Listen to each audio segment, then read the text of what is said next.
Okey, baik. Bismillahirrahmanirrahim. Ya, okey, baik. Bismillahirrahmanirrahim. Innal hamdalillah nahmaduhu wa nasta'inuhu wa nastahdiih wa nastaghfiruh wa na'udzu billahi min syururi anfusina wa min sayyiati a'malina. May yahdihillahu fala mudilla lahu wa man yudlil fala hadiya lahu. Asyhadu an la ilaha illallah, asyhadu anna sayyidina Muhammadan 'abduhu wa rasuluh. Ballagha risalah wa addal amanah wa nasahal ummah. Amma ba'du. Assalamualaikum warahmatullahi taala wabarakatuh. Baik, alhamdulillah pada petang yang mulia ini, hari Jumaat dan bulan Ramadan, hari yang penuh berkah ni, Allah rezeki kita untuk bersama-sama dalam kuliah yang kedua dalam kursus prinsip asasi ilmu kalam. Okey. Dan pada kuliah yang kedua ni, kita akan masuk kepada satu topik yang mana topik ni biasanya dibincangkan dalam aliran kalam Al-Maturidiyah. Okey. Iaitu berkenaan dengan masadir al-ma'rifah. Itu kalau bahasa modennya ataupun ilmu moden kita panggil epistemologi ilmu. Okey, epistemologi tu bahasa ni lah Greek lah. Greek ke Latin? Latin kot. Okey, yang maksud kajian berkenaan dengan ilmu. Okey. Jadi saya simpulkan nak bagi lebih nampak untuk apa faham tajuk tu, iaitu mengetahui kebenaran. Jadi kuliah yang kali ini dia di antara speciality ulama Maturidiyah. Okey, kerana ulama Maturidiyah metod mereka akan start dengan perbincangan mengenai kesabitan hakikat. Okey, kesabitan hakikat. Maksudnya perkara ni dia ada hakikat dia dan hakikat dia kita boleh carak. Kita boleh tahu. Okey, hakikat tu apa? Hakikat tu lah yang membina satu perkara tu menjadi satu perkara lah. Kan contoh hakikat saya ni seorang manusia. Maksudnya dengan kemanusiaan dan sifat spesifik yang ada kat saya ni lah yang membuatkan saya ialah saya dan bukannya kucing ke, bukannya hamster ke dan seumpamanya lah. Okey.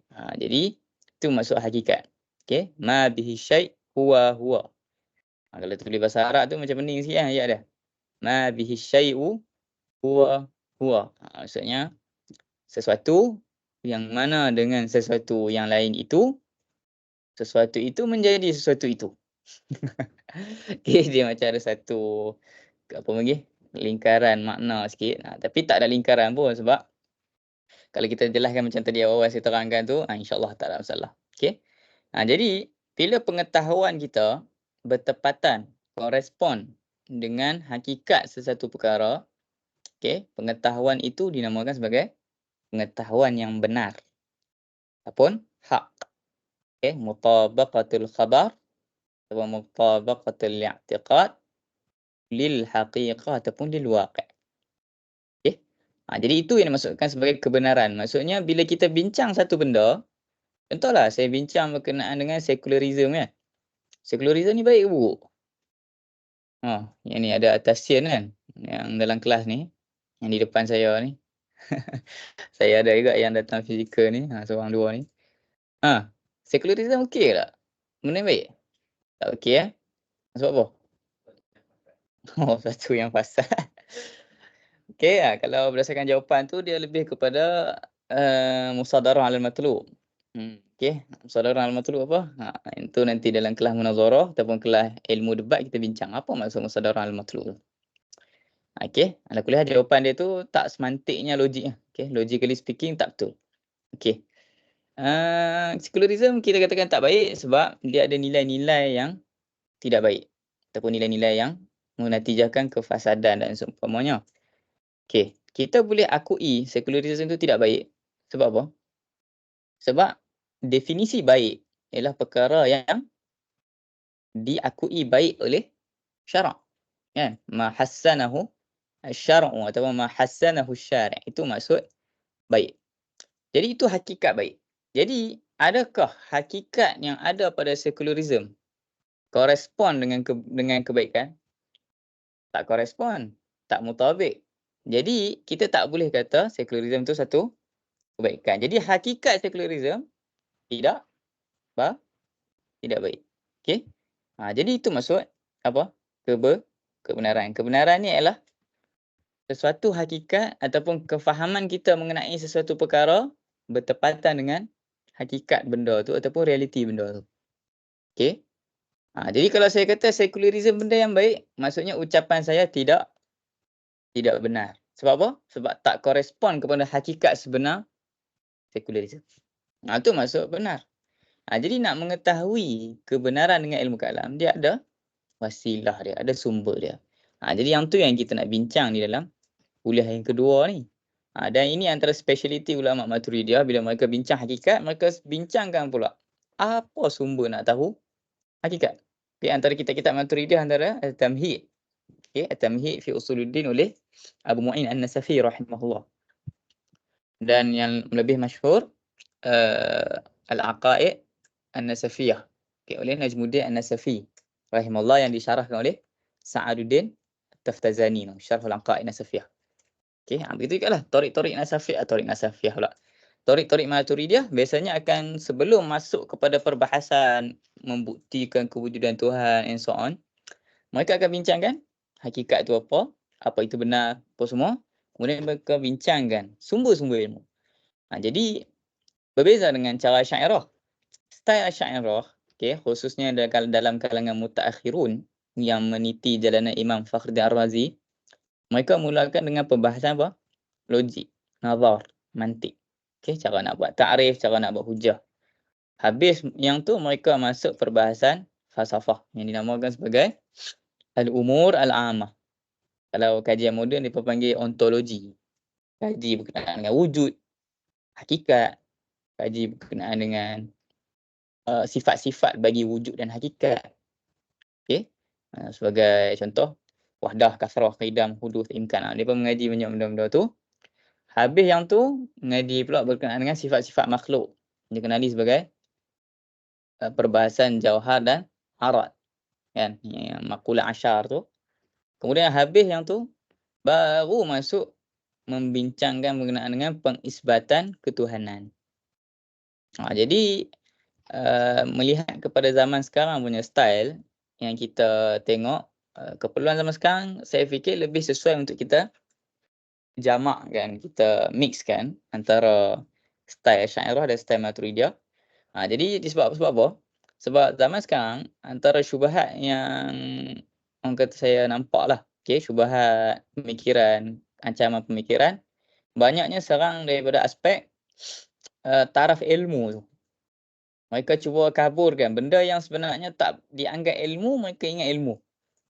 Benda yang tak yakin, mereka anggap benda tu yakin. Benda yang level, benda zanni je. Tapi dianggap sebagai yakin. Okey. Kita akan tengok nanti beberapa contoh yang mana tuan-tuan akan dapati banyak benda yang sebenarnya ini tak sampai pun kan. Macam kelas sebelum ni kita bincangkan maratib ilmu tu, waham, syak, zon tu. Sebahagiannya tak sampai pun tahap syak, waham saja. Okey. Lalu dikaburkan menjadi seolah macam yakin. Okey. Tak kira lagi yang kelompok-kelompok yang cuba kaburkan makna satu benda. Jadi perlu juga himpunkan dengan cara style Asy'ariyah, iaitu mulakan dengan mantik kan. Cara nak ta'rif, cara nak define, cara nak buat hujah. So saya fikir baiklah kita mula dengan mengetahui kebenaran ilmu kalam. Supaya bila kita dah tahu kuliah sebelum ni ilmu kalam tu apa, dan peranan ilmu kalam kan kita kata untuk isbatkan akidah Islam dengan membentangkan hujah dan menolak syubhat. So, nak membentangkan kebenaran akidah Islam, nak bentang kebenaran akidah Islam mesti kena tahu dulu macam mana nak tahu kebenaran. Sebab tu pada kuliah petang ni kita akan masuk berkenaan dengan mengetahui kebenaran dengan ilmu kalam. Boleh turun tu. Page.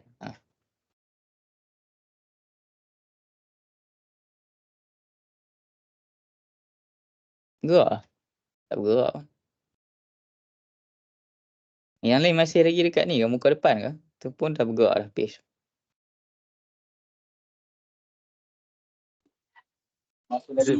Dua kat muka satu je. Muka satu lagi. Sekejap.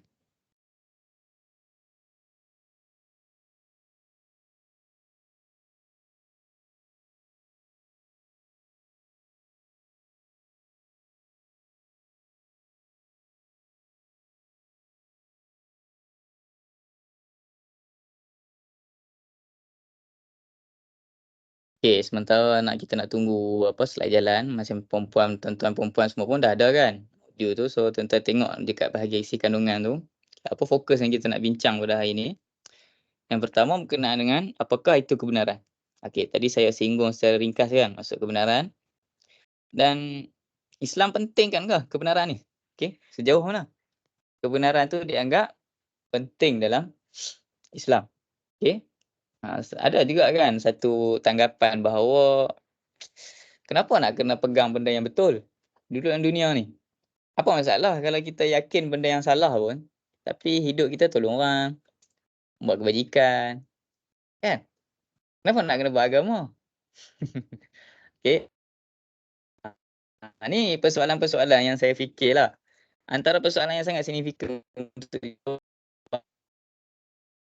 pada zaman sekarang. Okey, bahkan ambil masa yang sangat panjang, penelitian yang banyak. Tengok-tengok bila bincang tengok, lah benda zonni rupanya. Boleh berubah pula. Okey. Persoalan-persoalan yang berkait dengan qat'iyyah agama ni, iaitu kenapa kena beragama? Kenapa kena beragama ni, qat'i ke zonni ni?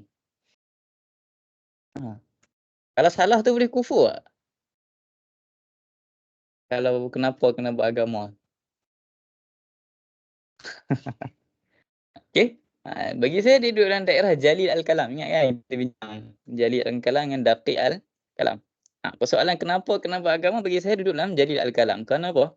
Kerana dia berkait rapat dengan ayat Inna ad-dina 'indallahil Islam. Kemudian qul in kuntum tuhibbunallaha fattabi'uni yuhibbukumullah. Kemudian surah Yusuf pula qul hadhihi sabili ana wa man ittaba'ani. Jadi banyak ayat-ayat yang merujuk kepada ikut Nabi SAW, ikut agama. Dan itu bin nassin sarih dengan ayat Quran yang jelas berkenaan dengan surah ikut agama. Jadi kalau persoalan tu gagal jawab, boleh ke bawa ke daerah kekufuran ke tak? Memang boleh bawa ke daerah kekufuran. Jadi sebab tu saya fikir persoalan berkenaan dengan kenapa kena tahu kenapa kena pegang benda yang benar, i'tiqad benda yang benar. Kenapa tak memadai dengan sekadar jadi orang baik, petang-petang buat amal jariah kan. Pergi beli-beli makanan, bagi orang makan. Cukuplah. Tak payah sembahyang pun. Solat-solat ni penat ni. Okey. Itu antara persoalan yang akan kita jawab secara ringkas. Kemudian, poin seterusnya kita akan bincang, bagaimana anda mengetahui sesuatu? Sesuatu perkara yang kita anggap ilmu. Okey, macam mana kita boleh anggap benda tu sebagai ilmu? Okey. Dan ada 3 sumber ilmu lah. Yang pertama panca indera, kemudian yang kedua khabar yang benar, yang ketiga akal. Okey, kita akan singgung dan sentuh antara tiga-tiga tu. Kemudian persoalan seterusnya, mengapa logik akal perlu diterima dan mengapa perlu percaya kepada akal? Kan ada orang kata kan, akal ni, orang guna logik akal ni ikut iblis, syaitan. Orang pertama yang guna akal siapa dia? Dalam Berhujah katakan iblis. Okey. Melakukan qiyas disifatkan oleh Imam Al-Ghazali dalam Al-Qistas Mustaqim sebagai qiyas syaitani. Dalam bahasa mantik kita panggil mughalatah. Tapi dalam bahasa Imam Ghazali dalam Qistas Mustaqim, beliau mengislamisasikan ilmu, mengislamisasikan mantik dengan bukan sekadar islamkan contoh penggunaan, bahkan islamkan istilah. Okey, dia nak bagi istilah syar'i. Apa sebab dia buat macam tu? Sebab Imam Ghazali buat sedemikian ialah dia berinteraksi dengan Syiah Batiniyah. Syiah Batiniyah Ta'limiyah ni, epistemologi dia orang, yang berkait dengan apa yang kita bincang ni. Dia orang menerima pertama wahyu lah, Al-Quran dan Sunnah. Dan sumber yang ketiga ialah akal semata. Bukan akal, minta maaf. Imam Maksum. Mereka tak ada unsur akal. Orang biasa tak boleh nak ijtihad. Okey? Ulama pun tak boleh ijtihad. Yang boleh ijtihad hanyalah Imam Maksum sahaja yang boleh tafsirkan, yang boleh keluarkan hukum. Jadi Imam Ghazali takkan dia nak buat main satu perbincangan, satu kaedah ilmu yang nama dia mantik. Yang mana mantik tu bukan datang pada directly datang pada Nabi. Ada kan Nabi datang ke sahabat, okey ini tasawuf, ini tasdik, ni kuliah khams. Tak ada kan? Okey, mana-mana ilmu pun tak ada. Akidah ke apa semua. Yang ada hanya secara general, secara mutanatsir, secara berpisah-pisah. Okey, secara mutanatsir. Dia tak mundabit, belum lagi establish elok lagi ilmu. Okey. Lalu Imam Ghazali tahu dia ni hanya akan terima kalau satu benda datang pada Quran, Nabi, Imam Maksum. Maka dia nak bawa mantik yang macam mana nak bagi mantik tu boleh diterima orang yang pemikiran dia macam ni, maka dia kena tukar istilah-istilah dan contoh mantik berdasarkan apa yang ada dalam Al-Quran. Sebab tu dalam kitab Qisah Mustaqim kita tengok istilah-istilah mantik dialter oleh Al-Ghazali. Okey. Bahkan kalau dalam buku terbaru saya yang saya share link tu kan, Bab Akal dalam Beragama tu, okey, saya banyak adaptasi daripada Qisah Mustaqim. Tuan-tuan boleh tengok. Okey. Dan bab yang ni, kuliah yang kedua ni berkenaan dengan kebenaran ilmu kalam ni, mengetahui kebenaran ilmu kalam. Okey, saya ambil sebahagian besarnya daripada bab 1 buku Bab Akal dalam Beragama. Okey, jadi siapa yang ada buku tu boleh rujuk dan akan nampak lebih detail lah dalam tu. Okey. Baik. Tak juga. Sebab apa? Laptop tu. Cuba apa? Ah,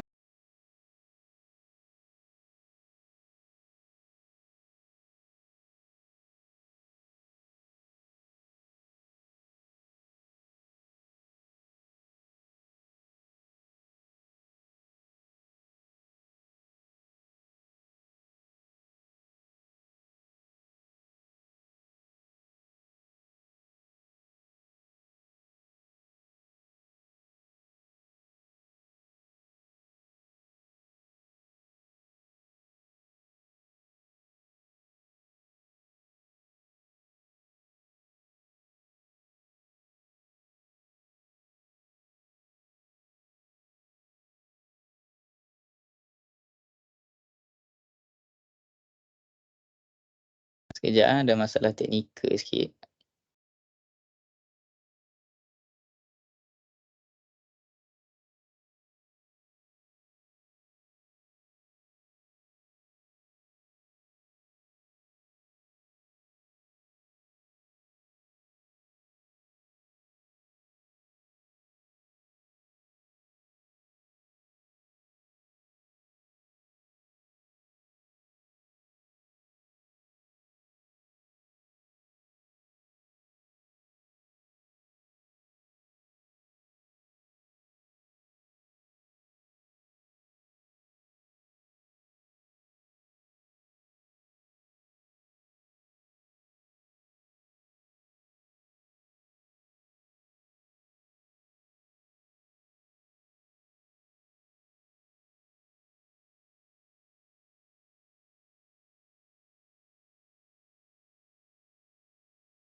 Okey, baik.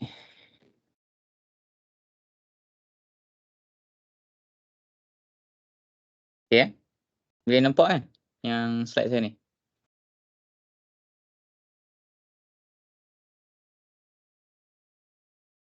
Boleh nampak kan? Boleh, Ustaz. Boleh. Okey, baik. Baik, yang pertama berkenaan dengan apakah itu kebenaran dan sejauh mana Islam pentingkan kebenaran. Baik, seperti yang saya sebutkan tadi, persoalan macam tadi tu memang kita kena jawab sebab itu boleh katakan persoalan core agama kita. Okey. Jadi dalam buku tersebut, saya ada bentangkan beberapa dalil yang mana Allah Ta'ala seolah-olah macam merujukkan bahawa Islam dan kebenaran tu boleh dikatakan perkara yang sama. Ataupun kita boleh katakan sebahagian besar daripada konsep kebenaran ada dalam Islam. Jadi mengajak orang berpegang pada kebenaran, okey, hampir boleh disinonimkan dengan ajak orang memegang Islam, dan mengajak orang memegang Islam semestinya mengajak orang berpegang pada kebenaran. Okey. Jadi kat sini kita tengok Allah Taala berfirman, "Yuthabbitullahu alladhina amanu bilqawli tsabit." Okey. Allah Taala menetapkan hati-hati orang yang beriman dengan apa? Bilqawli tsabit. dengan pendirian yang teguh ataupun dengan ucapan kalimah yang teguh. Yang mana qaulul thabit ni sebahagian ulama mentafsirkan, maksud qaulul thabit tu ialah ungkapan la ilaha illallah. La ilaha illallah Muhammadur Rasulullah. Jadi kalimah tauhid yang menjadi paksi agama kita tu sendiri, itulah satu kalimah yang teguh yang menjadi paksi kehidupan kita. Okey? Dan Imam Ibn Dhihaq Al-Alusi rahimahullah ketika tafsirkan qaul thabit ni dia kata apa? Qaul thabit tu ialah pengetahuan, ilmu, makrifah. Makrifah apa? Makrifah berkenaan dengan kebenaran berpaksikan bukti. Ma'rifatul haq bil burhan ataupun bidalil. Jadi mengetahui kebenaran dengan dalil merupakan satu benda yang Allah Ta'ala anggap sebagai satu anugerah yang istimewa sehingga ia menjadi satu kelebihan terhadap orang mukmin di dunia dan di akhirat. Nampak tak? Setelah tu Allah iringkan ayatnya dengan wa yudhillullahu adh-dhalimin. Lalu apa? Allah menyesatkan orang-orang yang berlaku zalim. Maksudnya orang yang tak ikut kebenaran tu boleh dikatakan sebagai orang yang zalim. Kerana dia tak meletakkan perkara pada tempat dan hak dia. Yalah dah tak tahu benda yang betul. Macam mana nak meletakkan pada tempatnya? Okey. Dan dalam ayat lain Allah Taala berfirman, "Qul hadhihi sabili ad'u ila Allah 'ala basiratin ana wa man ittaba'ani. Wa subhanallahi wa ma ana minal musyrikin." Nampak? Okey. Inilah jalanku. Jalanku jalan Rasulullah sallallahu alaihi wasallam. Ni, siapa yang suruh ni? Katakanlah wahai Muhammad. Maksudnya Allah Taala sendiri yang suruh Nabi SAW dakwah umatnya ikut jalan dia. Yang mana jalan dia ala basirah iaitu atas pengetahuan. Okey. Basirah ni pengetahuan, cuma pengetahuan basirah ni Imam Sanusi spesifikkan dengan dalil dan burhan. Okey. Bahkan ayat ni lah yang menjadi dalil Imam Sanusi dalam Syarah Aqidah Kubra terhadap kekufuran ahli taklid. Yang menjadi perbincangan dahsyat kan dalam kalangan ulama kalam bila bincangkan ahli taklid ni, muqallid ni, mukmin ke ataupun macam mana? Iman mereka diterima ataupun tidak. Okey. Detailnya insya-Allah kita akan sentuh pada kuliah akan datang iaitu dalam kursus Muqaddimat Sanusiah nanti. Okey, semester 2 nantilah. Baik. Jadi berdasarkan dua ayat yang tadi yang kita sentuh secara ringkas, kita dapati bahawa memang konsep kebenaran memang sangat dianggap tinggi dalam Islam. Okey. Jadi kebenaran apa dia? Kebenaran tu seperti yang kita sebutkan tadi, ialah kebenaran apabila sesuatu ucapan ataupun keyakinan bertepatan dengan realiti perkara yang diucapkan dan diyakini tersebut. Okey. Biasanya didefinisikan sebagai mutabaqatul khabar ataupun mutabaqatu al-i'tiqad lil waqi'. Okey. Khabar tu umumlah, sama ada yang malfuz ataupun yang maqul.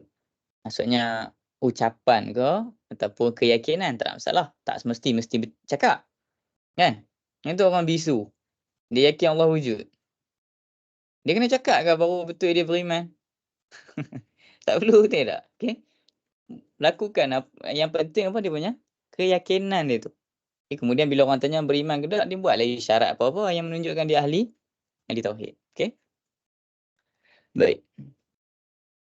Jadi tu maksud kebenaran. Okey, bila satu ucapan, keyakinan kita bertepatan, korespon, tally, sejajar dengan hakikat, realiti satu perkara, itulah yang dinamakan sebagai benar ataupun hak. Contoh macam baju saya hari ni warna apa ni nak panggil ni Dia taklah pink ni panggil apa? Maroon? Pink belacan. Okeylah kita kata pink belacan. Okey. Kalau ada orang cakap hari ni baju saya warna biru. Ucapan dia hak ke kadhib? Dia kata kadhib kan sebab ucapan ataupun keyakinannya tidak sejajar dengan realiti sebenar warna baju saya. Okey. Persoalan seterusnya, macam mana nak tahu realiti tu? Macam mana nak tahu realiti ataupun hakikat perkara? Ini yang akan bawa kepada subtopik seterusnya ni. Okey. Ni tengok kek kan, kena pula bulan puasa ni. Silap lah patut ambil gambar lain tak apa. Makan diri ni pun gambar ni. Okey, baik. Perhatikan kisah, okey. Ni ayat buku saya lah, okey. Okey, sekarang ni bila kita tengok kek, okey, jangan tengok lama-lama pula. Bahaya ni. Berapa jam ni? Okey, 3 jam tu, okey. Okey, kalau kita balik rumah, okey, bila kita balik rumah kan, kita tengok, oh, tadi saya ada beli kek. Sekarang saya balik rumah, saya nak tengok kek yang saya beli tadi tu macam mana? Dah kena papak ke macam mana kan? Buka-buka peti ais, tengok-tengok, dah kena potong lah. Lepas tu kita pun tanyalah, tanya family kan. Mula-mula kita tanya mak kita lah, kita pergi bilik mak kita kan, kita tanya, "Mak, siapa potong kek tadi?" Oh, mak cakap ni, "Ini apa, kakak potong tadi." Oh, okey. Kita mungkin ada rasa macam zon lagilah kan, macam ada keraguan sikit kan, kot mak tersilap ke. Kita keluar rumah tengok bapak tengah duduk siang pokok. "Bapak, siapa potong kek tadi?" "Oh, kakak." "Oh, kak juga?" Okey, mungkin lagi kita rasa macam ada satu keraguan.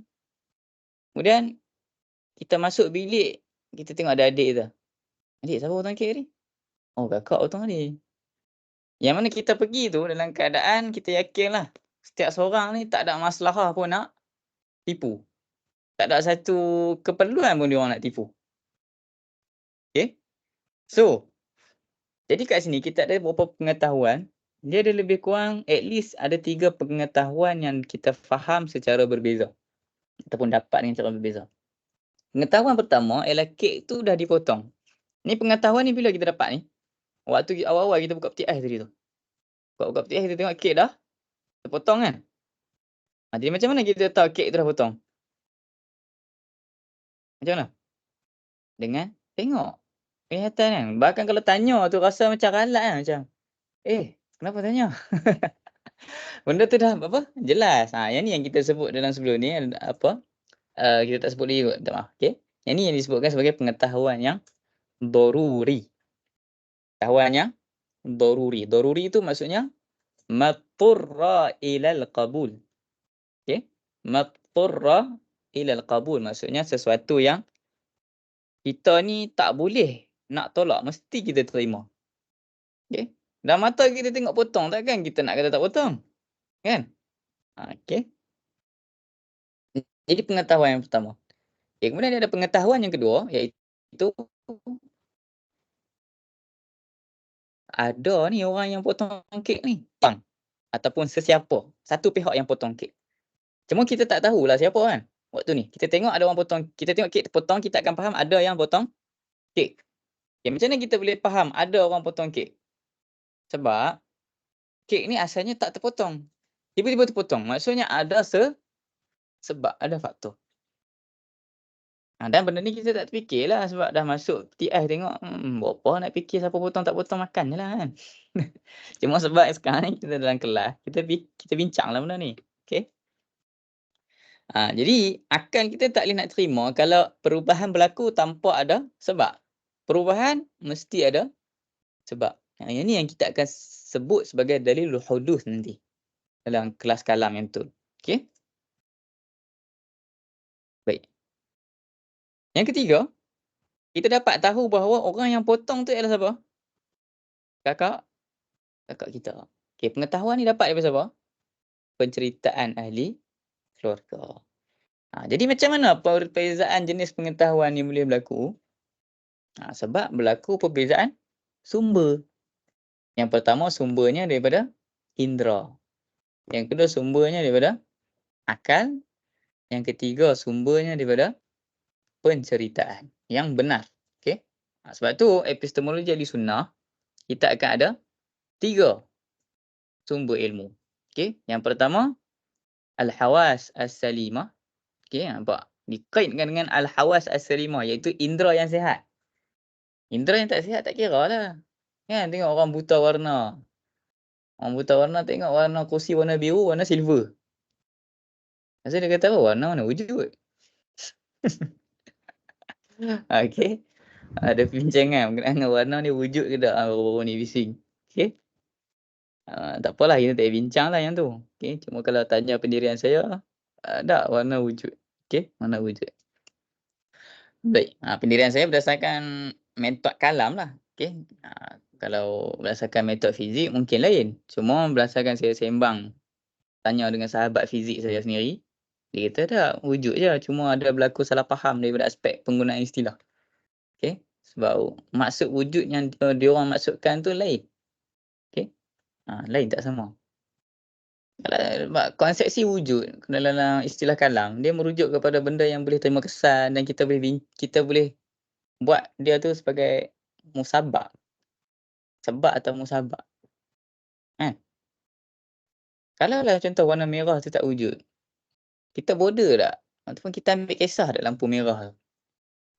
Ambil kisah kalau benda tak wujud? Jadi benda ni orang fizik pun akui je kalau kita ambil kisah, ambil iktibar, ambil apa, berat, ambil kira. Cuma interpretasi terhadap makna wujud diorang tu mungkin lain. Tu yang saya kurang faham lagi lah apa yang diorang nak maksudkan. Okey, video tu pun saya tak tengok pun, tak tengok habis pun. Cuma in general, perkataan warna tak wujud atau wujud. Sebab tu saya bincang perspektif kalam. Okey, perspektif kalam warna wujud lah. Kalau tak mana ada warna baju kita nak pudak tiba-tiba kan. Okey, jangan laranglah anak guna Clorox dekat baju cerah-cerah ni, baju warna. Sebab apa? Warna tak wujud. Tapi kenapa kita larang anak kita, janganlah letak Clorox dekat baju raya ke baju t-shirt kita yang kita nak jaga warna tu. Sebab kita akuilah dia wujud. Cuma interpretasi orang fizik ataupun sains mungkin lain. Okey. Saya bincang pada aspek kalam. Okey. Tak apalah itu pada bab dia lah, kelas yang dia. Okey. Hawas yang sihat. Okey. Yang kedua adalah pengkhabaran yang benar. Okey, perkhabaran yang benar ni dia akan ada dua jenis. Yang pertama perkhabaran yang kita panggil mutawatir. Yang kedua adalah perkhabaran yang disokong oleh mukjizat. Okey. Ada dua jenis untuk perkhabaran yang benar. Dan yang ketiga ialah akal. Okey. Maksud akal ni bukan akal saya. Akal Zuhairi ke ataupun tak. Maksudnya ialah perkara yang boleh diterima secara rasional oleh semua akal manusia jika syarat pemikiran ataupun syarat fikiran tu, syarat kita buat rumusan tu kan, syarat berfikir tu betul. Maksudnya, bukan bila kita sebut pakai akal, maksudnya ikut nafsu. Tak, bukan macam tu. Maksud ikut akal sebagai sumber ilmu, akal semua manusia, kalaulah kita apply satu pengetahuan berdasarkan kaedah yang betul, semua akal boleh terima melainkan orang yang ainat. Ainat ni bebal ataupun orang yang bongkak memang tak nak terima. Okey. Bagi contohlah. Sekarang ni langit dekat atas kita. Kan? Langit dekat atas. Okey, bila kita faham langit dekat atas, bila kita faham langit dekat atas maksudnya kita dekat bawah. Okey? Bila langit kat atas, kita dekat bawah. Jadi kalaulah ada seorang yang tolak pengetahuan tu, kita nak iktibar ke pengetahuan dia? Nak iktibar? Dia tak percaya langit kat atas ni. Dia tak percaya pun kita ni wujud. Nak iktibar ke pengetahuan dia? Dia memang tak muktabar. Dia memang tak muktabar. Sebab tu bila ada orang kata akal bukan sebagai sumber ilmu sebab akal boleh salah. Tu salah faham tu. Okey. Akal boleh salah bila syarat berfikir tak kena. Okey. Sama jugalah indera pun. Indera pun boleh salah kalau syarat tak kena. Okey. Benda yang sama jadi kat Imam Ghazali bila dalam kitab Munqidh min Dhalal tu. Ada orang kata Imam Ghazali terkena fasa safsatah. Maksudnya fasa dia jadi sufasta'iyah. Dia tak percaya hakikat pada awal-awal. Sebab cerita sebab tu panjang lah. Cuma secara mudahnya dia fikir panca indera dia tak boleh nak buat hukum sendiri. Dia kena ada bantuan akal. Sebab bukti dia bila kita tengok bulan kita tengok besar kecil. Kecil tapi bukti sains, waktu tu zaman tu panggil handasah lah. Bukti geometri, matematik, astronomi menunjukkan mana bulan saiz shillingnya. Mesti sizing dia lagi Besar. Kalau tak macam mana kita boleh nampak? Okey. So, kat situ Imam Ghazali kata, tadi hawas, maklumat yang dapat dengan indera mata ni yakin, daruri, matturra ila qabul. Tapi boleh disalahkan dengan akal. Baik. Macam mana kalau ada satu sumber ilmu lain yang kita tak tahu lagi? Boleh salahkan akal. Maksudnya akal sekarang ni anggap, sekarang contoh akal anggap kalau ada musabab mesti ada sebab, ada perubahan mesti ada yang mengubah tu. Tu melalui akal. Macam mana kalau ada sumber ilmu lain yang menghalang benda tu? Yang mengatakan tak ada masalah pun, musabab ada sebab tu tak. Seorang tu boleh wujud dan tak wujud dalam masa yang sama. Kononnya didakwa ada dalam dunia kuantum. Okey, walhal bila kita check balik, dia orang kata macam kucing Schrodinger tu kan. Maksudnya bila kita letak kucing, kita letak gas ke apa dalam kotak tu, dia ada keberangkalian. Sama ada dia hidup atau mati. Jadi keadaan tu dia orang anggap dia hidup dan mati dalam masa yang sama. Walhal, okey, bila kita angkat kotak dia mati hidup. Salah satu lah. Mana ada terhimpun pun. Yang terhimpun tu apa? Kebarangkalian saja. Kebarangkalian ni tak diistilahkan sebagai tanakut. Tanakut ni apa? Tanakut tu ialah ataupun contradiction yang kita kata dua benda bertentangan tak boleh berhimpun tu ialah bila cukup dia punya syarat yang ni isbat, yang ni nafi serentak. Wujud dan tak wujud dalam masa yang sama. Mati dan hidup dalam masa yang sama. Dengan makna yang sama. Ini bukan makna yang sama pun, makna yang lain. Okey? Jadi sebenarnya bila kita scrutiny kan benda tu, sebenarnya tak ada pun yang bercanggah dengan akal. Sebab kalau boleh bercanggah dengan akal, kita nak guna apa lagi nak isbat ketuhanan? Okey? Nak guna apa lagi? Okey? Baik. Bahkan orang kata, gunalah Quran. Bukankah Allah Ta'ala kata dalam Quran, "Law kana min ghairi indillah." Kalaulah Al-Quran tu bukan daripada Allah Ta'ala, lawajada fihi ikhtilafan katsira. Kamu akan dapati bahawa dalam teks tersebut akan ada banyak pencanggahan. Jadi membenarkan konsep pencanggahan akal dengan realiti, kononnya berlaku dalam dunia kuantum, akan menyebabkan Al-Quran pun boleh bercanggah. Kalau Al-Quran boleh bercanggah, Al-Quran daripada Allah ke tak? Bukan daripada Allah jadinya. Sebab Allah dah kata, "Law kana min ghairi indillah lawajadu fihi ikhtilafan katsira." Jadi implikasi dia besar. Jangan. Sebab tu antara benda yang kalau boleh saya nak pesanlah dekat sahabat-sahabat yang bergelumang dalam dunia sains apa semua, jadikan epistemologi Islam, sumber Islam tu sebagai paksi dulu. Apa sahaja dapatan baru yang dapat melalui sains, kalau rasa bercanggah dengan agama, KIV yang tu, bukan KIV yang agama. Sekarang ni terbalik. Sebahagian lah saya tengok terbalik yang nak sampai ke bukelism tu. Bila nampak agama bercanggah dengan sains, yang agama yang KIV. Yang sains diterima. Walhal sains, taklah siapa boleh nafi, yang ada sebahagian yang boleh berubah, ada yang tetap. Dan diupdate. Agama ada update tak? Ada. Hari ni Allah wujud, esok Allah tak wujud. Ada. Agama Kristian yang dinamakan sebagai Council of Nicaea. Dia setiap 100 tahun akan ada update agama. Okey. Antara dia adalah pendekatan hermeneutik. Dulu hermeneutik tak diterima dalam Kristian. Tapi dalam Council of Nicaea yang ke mana dah, council tahunan dia orang tu, tahun untuk abad ke-19 ke abad ke-20 mula diterima pendekatan hermeneutik dalam tafsiran Bible. Okey. Jadi agama Islam bukan macam tu. Okey. Andailah contoh misal teori evolusi. Ini kontroversi sikitlah kan. Kalau kita dapati teori evolusi bercanggah dengan agama, bukan KIV ayat agama, kena paksa agama ikut sains, jangan macam tu.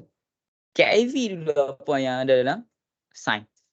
Mungkin ada benda yang sekarang ni kita tak boleh jawab, tapi lagi 10 tahun, 20 tahun orang boleh jawab.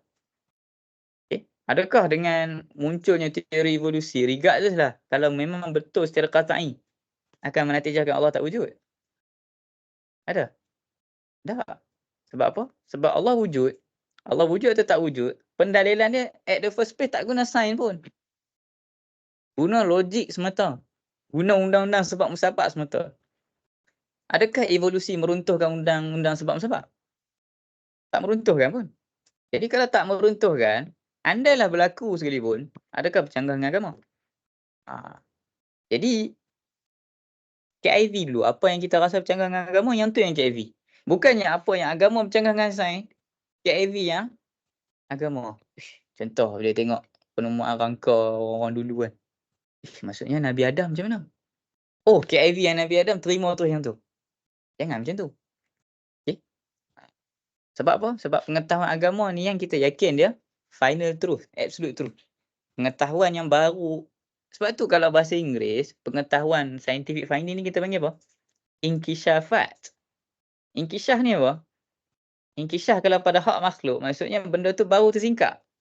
Ada yang menyingkap, ada yang bagi singkapan tu. Maksudnya asalnya tertutup. Kemudian terbuka. Maksudnya apa? Ilmu tu akan diupdate. Agama tak macam tu.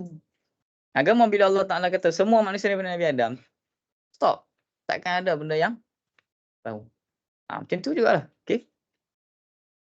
Jadi sebab tu sumber-sumber ilmu ni kita kena faham betul-betul. Okay? Sumber ilmu, kemudian pendalilan berdasarkan setiap sumber. Pendalilan tu kita akan sentuh pada kuliah ke-4. Okay? Kena dengan dalil. Cara nak guna dalil pula nanti. Adakah betul dalil sains membatalkan dalil akal? Itu pun kita akan bincang nanti. Okay? Dan adakah kita reka-reka sumber ilmu ni? Tak ada reka lah. Daripada ayat Quran juga. Itu yang surah An-Nahl yang saya nukil tu. Wallahu akhrajakum min butuni ummahatikum la ta'lamuna syai'a. Bagi yang mengaji ilmu nahu, jumlah fi'liyah la ta'lamuna syai'a tu apa yang i'rab dia?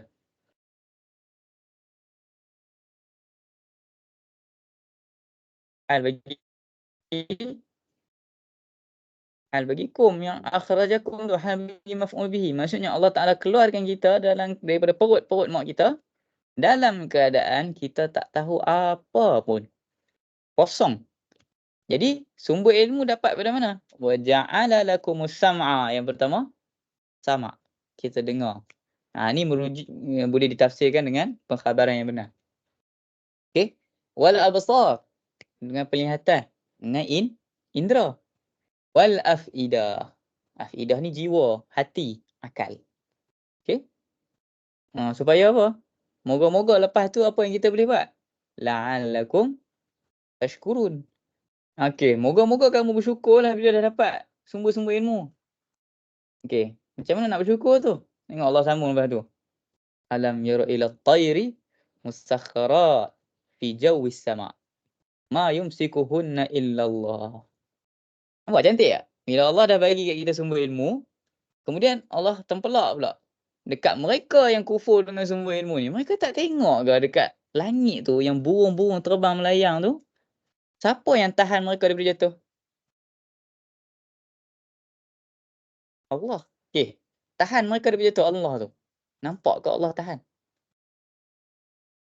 Yang nampak apa? Burung terbang. Tapi dapat tengok dia terbang tu sebab Allah. Dapat daripada mana? Akal dan wahyu. Nampak tak? Dia terus Allah Ta'ala ajak kita nak tatbik tu. Applicate tu sumber ilmu tu. Inna fi dhalika la ayat. Sungguh pada yang tadi tu contoh yang Allah Ta'ala bagi tu. Sebahagiannya sahaja la ayatin liqaumin yu'minun. Untuk orang-orang yang beriman. Jadi kalau kita tengok dalam ayat-ayat dia, Allah Ta'ala kata apa?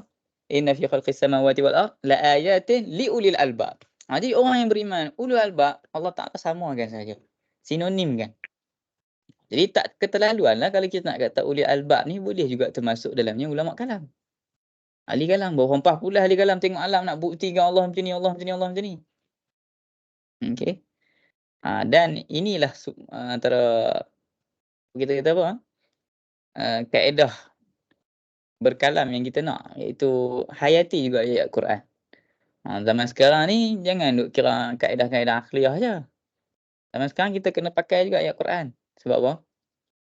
Sebab umat sekarang sebahagiannya tak larat dah nak fikir. Betul tak? Dia kalau guna istilah falsafi ni, contoh macam kalau kita buat ayat Quran ni, kalau kita guna ayat tarjih bila murajjih lah apa semua tu. Istidlal sabak musabak. Orang jadi Allah beratnya. Betul memang kalam berat, tapi kita tak naklah. Kalau benda kita boleh ringankan, kita boleh sulamkan dengan ayat Quran, keindahan, tadabbur. Bulan Quran ni pula kan. Bulan Ramadan ni, tadabbur dengan cara akidah. Ini yang satu bentuk yang saya harapkan. Lepas ni di kalangan saya yakin dalam kalangan kita ni dah ada yang kuasai ilmu kalam akidah. Dalam pengajian akidah tuan-tuan perempuan, banyak kan tatbik, ta'ammul ayat-ayat Quran macam ni. Okey. Rugilah kalau kita ada penguasaan ilmu kalam kita tak tatbik ayat Quran. Okey. Tak seronok pun sebenarnya baca kalam lebih-lebih kalau Quran tak faham.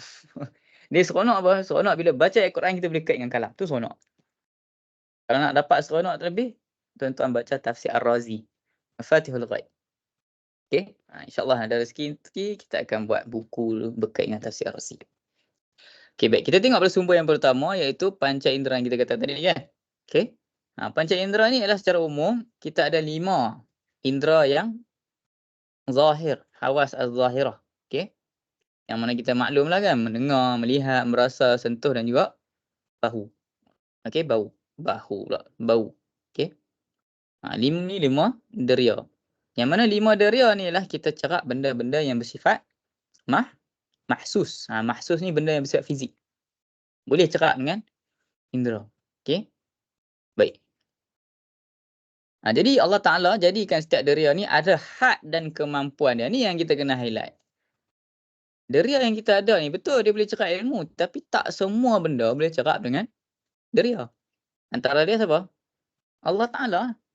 Boleh tak nak cerap guna fizik Allah Ta'ala sekarang? Boleh? Tak boleh. Sebab Allah Ta'ala bukan benda yang fizikal. Okay? Allah Ta'ala ada zat. Cuma zat Allah tak ter-apply dengan konsep fizik makhluk ni. Okay? Dan dekat dunia memang Allah Ta'ala tak izinkan pun untuk dilihat. Nabi Musa minta pun tak dapat. Takkan minta dapat. Okay? Rabbi arini anzur ilai. Sampai pensan Nabi Musa. Tu tara Nabi ada maqam nubuwah pun boleh pensan. Kita maqam apa aja kita ada. Lagilah jauh untuk lihat. Okay? Yang tu yang dimaksud dengan firman Allah Ta'ala. La tudrikuhul absar. Maksudnya dekat dunia ni, penglihatan kita tak boleh nak cerap Allah Ta'ala. Tapi kat akhirat nanti bolehlah Allah Ta'ala izinkan untuk orang mukmin. Tapi Nabi Musa meskipun tak boleh melihat Allah, tapi dia diizinkan mendengar kalam Allah. Itu pun mukjizat yang sangat hebat lah. Okay? Sehingga digelar sebagai kalimullah. Kan? Baik, jadi Imam Taftazani dalam syarah Aqaid Nasafiyah dia rincikan lagi bahawa Allah Ta'ala boleh saja nak ubah aturan ni. Okay? Sebab ni semua aturan duniawi saja. Yang ni disebutkan sebagai kanun hukum sains ni. Dari undang-undang sains boleh tak melihat dengan telinga? Mana boleh? Mana ada reseptor cahaya kat telinga, betul tak? Ada tak kalau kita mengaji ada kornea tak kat telinga? Tak ada. Jadi macam mana nak boleh melihat kalau ikut undang-undang sains? Tapi bukankah diriwayatkan dalam pelbagai hadis bahawa Rasulullah SAW boleh nampak kat belakang seperti mana dia nampak di depan? Ada kornea ke kat belakang kepala Rasulullah ada? Ada dalam Syama'il. Kok ada hadis nombor 45? Faslun fi isbat kornea. Ada? Tak ada. Sebab benda ni benda yang adat duniawi, saintifik. Jadi boleh dah Allah nak ubah? Boleh. Jadi sebab tu Mu'tazilah tersalah dalam memahami konsep ru'yatullah. Okay? Mu'tazilah salah faham dalam memahami konsep ru'yatullah. Adakah sebab akal yang salah? Tak, bukan salah akal. Akal tu alat. Penggunaan alat tu yang salah. Cara dia tak ikut syarat betul-betul sebab dia ingat penglihatan, hakikat penglihatan mesti dengan indera. Mesti dengan mata. Mesti kat sini maksudnya wujud akli lah. Bukan wujud syar'i kat akhirat tu. Wujud syar'i kat akhirat memang kita akui Allah Ta'ala akan cipta penglihatan kat mata. Cuma yang kita bincang wujud akli ni yang macam berlaku kat Rasulullah kat dunia ni. Okay? Dia ada orang kerat video, duk ingat saya nak masuk isu ru'yatullah pula. Yang saya tak nak komen lah isu ru'yatullah dialog tu. Jangan tanya saya tekan jawab. Okay, baik. Berkenaan dengan okey, balik pada mengubah hantaran tadi tu. Okey, Mu'tazilah dia salah faham. Dia ingat hakikat ru'yah, okey, talazum akli di antara melihat dengan mata. Mesti ada macam tu. Tak boleh berubah. Sedangkan adakah secara imkan aklinya begitu? Tak. Benda duduk dalam daerah makhluk, bukan duduk dalam daerah wujud akli. Apa masalah? Kalau Allah nak, ubah. Nampak? Kita guna apa benda ni? Guna wahyu ke? Guna akal je dulu. Belum tengok wahyu lagi, baru bincang akal. Jadi akal boleh tak capai kepada Allah boleh dilihat? Tanpa akal boleh tak capai bahawa Allah boleh ubah penglihatan dekat kepala apa semua? Boleh capai. Semua dengan syarat yang betul. Okey? Ni antara syubhat yang orang kata akal ni salah sebab Mu'tazilah sesat, liberal sesat. Sedangkan ayat liberal sesat, Mu'tazilah sesat dalam Quran tak? Tak ada. Jadi dapat dari mana? Dapat daripada akal dia juga. Dia dapat daripada akal. Dan juga tu yang Imam Abu Hasan Al-Asy'ari dalam kitab dia Risalah Istihsan Al-Khawf fi Ilmi Al-Kalam. Risalah yang jelaskan berkenaan dengan belajar ilmu kalam ni benda yang baik. Okey. Dia kata apa? Kamu kata haram belajar ilmu kalam sebab ada jawhar arak ni. Jawhar arak ni tak disebut dalam Quran. Jadi benda tak disebut dalam Quran haram lah. Okey, sekarang ni mengharamkan ilmu kalam ada dalam Quran? Tak ada kan? Jadi kalau tak ada, adakah mengharamkan ilmu kalam pun haram? Tak ada jugalah. Okey, contoh logik yang sama Imam Asy'ari guna. Okey. Baik. Jadi yang ni poin penting ni sebab nanti kita akan tengok dalam masalah hukum akal, hukum adat nanti kita akan tengok Allah Taala boleh ubah harta adat ni. Okey. Baik. Meskipun deria mencerap maklumat yang meskipun deria yang mampu mencerap maklumat yang merumuskan kesimpulan ialah akal. Okey, saya buat ayat macam ni untuk memudahkan bicara. Okey. Sebenarnya yang merumuskan kesimpulan ialah jiwa manusia. Okey. Akal tu hanya kekuatan bagi jiwa untuk merumuskan kesimpulan. Okey. Ni pendapat tahqiq ahli sunnah wal jamaah. Bukan akal tu yang menyendiri yang merumuskan. Cuma boleh kita isnadkan ataupun kita sandarkan perbuatan rumuskan kesimpulan ke akal. Sebab itlaq masyhurnya begitulah. Dia macam konsep kita kata yang mencipta ialah qudrah. Pada hakikatnya mencipta yang qadir ke qudrah? Qadir kan? Qudrah tu sifat yang membolehkan dia mencipta. Okey? Jadi misalnya macam tu. Okey? Yang merumuskan kesimpulan ialah jiwa kita, nafsu natiqah kita. Adapun akal quwwah yang biha tasta'iddu nafsu idrak. Okey? Tak apalah, ala kulli kita kata akal lah merumuskan secara mudah. Okey? Contoh bila mata kita, contohlah bila kita pegang benda panas kan. Okay, kita pegang api tu. Kita pegang api A. Adakah bila kita pegang api A, ia menatijahkan api B pun panas?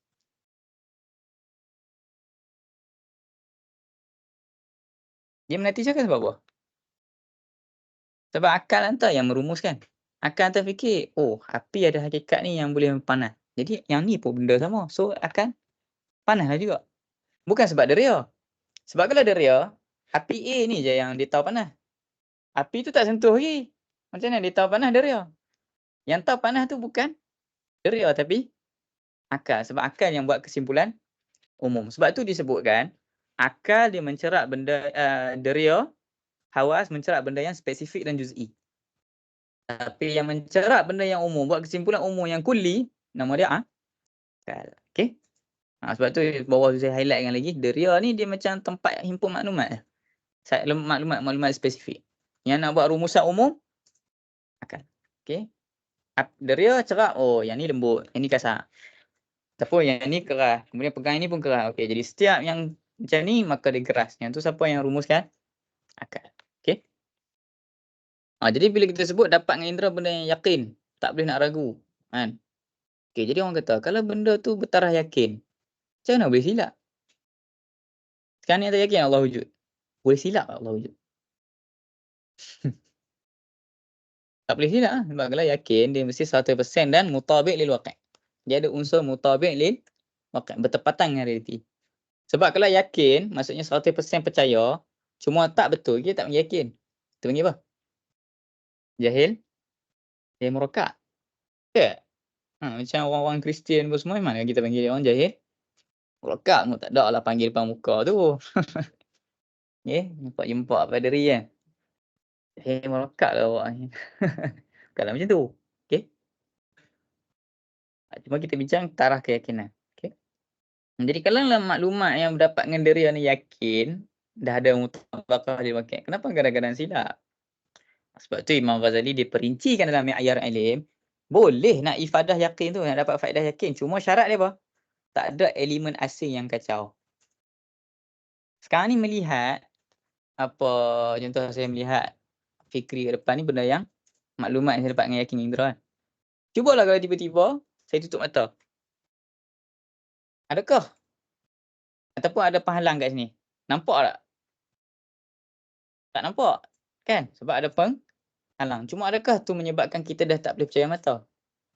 Tak. Contoh lain yang lebih mudah. Isu bulan tadi. Bulan tu punya duk jauh dan akak mata nampak apa? Kecil.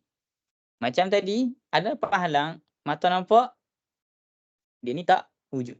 Sebab tak nampak. Sebab semua ada mani'. Penghalang. Benda kalau ada penghalang, memang tak nampak lah. Ataupun nampak, ataupun idrak cerap dengan kefahaman yang salah. Dengan kefahaman yang salah. Baik. Jadi dia tak ada elemen lah yang ganggu. Contoh lain, ni yang menyebabkan supersta'iyah ni, antara kesilapan supersta'iyah, dia orang kata, macam mana kita nak percaya indra? Kalaulah orang yang demam pun, orang yang demam kan, dia kalau minum sup, kalau dia minum benda yang pahit, dia rasa manis. Dia minum benda yang manis, dia rasa pahit. Jadi adakah tak boleh nak percaya lah indra? Nak percaya apa dah dia demam? Di sektor dia yang problem. Bukan isu diri orang lain. Okey. Macam itulah secara mudah ni. Yang kedua, khabar yang benar. Okey, kita ada khabar yang pertama. Yang pertama ialah nama dia mutawatir. Mutawatir ni bang, dia ada dua elemen. Yang pertama, orang yang menceritakan satu pengkhabaran tu, adat mereka, jumlah tu terlalu ramai sampai adatnya mustahil lah nak bohong dengan sengaja. Okey. Dan elemen yang kedua, dia mesti dilihat ataupun dicerap dengan mana-mana indera. Okey. Dia tak boleh, dia orang ni reka cerita, kemudian ramai-ramai percaya cerita tu, kemudian ramai-ramai cerita kat orang lain. Tak boleh, dia tak jadi mutawatir dia tu. Contoh macam, orang Hindu. Okey. Dia reka cerita bahawa Tuhan ni bentuk dia macam ni, bentuk macam ni. Lalu ramai tak percaya? Ramai. Lalu disebarkan satu generasi ke satu generasi, satu generasi ke generasi. Sedangkan dia orang nampak tak Tuhan tu? Tak. Jadi boleh dianggap mutawatir tak? Tak boleh. Okey. Mutawatir dia mesti dua syarat. Yang pertama, peristiwa yang diceritakan tu dilihat ataupun dicerap dengan indera. Yang kedua, jumlah yang menceritakan tu secara adatnya mustahil tipu. Dia benda tu kita dapat, walaupun kita orang kata apa, bayang, memang boleh bayang kata dia orang semua menipu. Tapi secara adatnya memang takkan berlaku. Contohlah, jiran kita beritahu, kata minggu depan PKP. Kita call pula kawan yang duduk dekat Kota Kinabalu. Betul ni minggu depan PKP. Betul. Kita call pula orang yang duduk kat Pahang. Betul tak? Betul ni. Kita call pula orang kat Terengganu. Betul ni minggu depan PKP. Dia call berapa orang? 5. Okey. Secara imkan akli, maksudnya semata-mata fikir, boleh tak semua tu salah? Semua tu tipu? Boleh, tapi possibility dia 1 dalam sejuta. Dia sepakat betul. Masa sepakat salah. Tapi adakah kawan yang kalau dia call tu, adakah memang dia akan rasa, dia akan ambil kebarangkalian yang 1 berjuta tu? Dia akan ambil kebarangkalian yang 9.999 tu yang kata mustahil dia orang menipu. Padahal baru 5 orang. Jadi sebab tu Imam Al-Farhari dalam Al-Ibras, Hasyiah bagi Syarah Aqaid Tasafiyah, dia kata tahqiqnya tawatur ni ataupun level mutawatir ni dia nisbi, ikut keadaan. Okey. Ada keadaan yang 5 orang lah cukup nak jadi mutawatir. Sebab mutawatir ni syarat dia dia ilmu yang dapat secara daf'ah. Daf'ah wahidah tu maksudnya bila dapat tu, yang ni cakap macam ni, yang ni cakap. Dalam keadaan kita tahu dia orang ni tak ada maslahat nak tipu apa semua kan. Kita sendiri dapat, "Uish, takkan dia orang tipu." Kan. Tu antara benda yang saya pernah alami pasal isu PKP kan. Macam, betul ke nak PKP minggu depan kan. Okey. Baik, tapi kalau benda tu yang bersifat, terlalu global, contoh macam peperangan kat Gaza, yang beritahu kat saya 10 orang je. Tanya lagi 50 orang, tak ada pun kata perang-perang. Waktu tu memang tak dianggap mutawatir lah. Nampak? Walaupun dah 10. Okey. Baik. Tu kategori yang pertama. Kategori yang kedua ialah pengkhabaran yang benar, yang mana pengkhabaran Rasul yang disokong oleh mukjizat. Okey, sebab Rasul ni dia merupakan wakil Tuhan. Jadi bila dia wakil Tuhan, bila dia diminta bukti untuk tunjukkan bahawa dia wakil Tuhan, dia mesti boleh bawa satu benda yang mana benda tu hanya boleh dibuat oleh Tuhan. Benda yang hanya dia boleh dibuat oleh Tuhan ialah kharqul adah, mengubah adat, mengubah penjelasan saintifik yang ada sekarang ni yang menyebabkan sains tak boleh nak jelas. Okey, mengubah benda tu dalam keadaan dia kata ini milik Tuhan. Tuhan yang alter ni.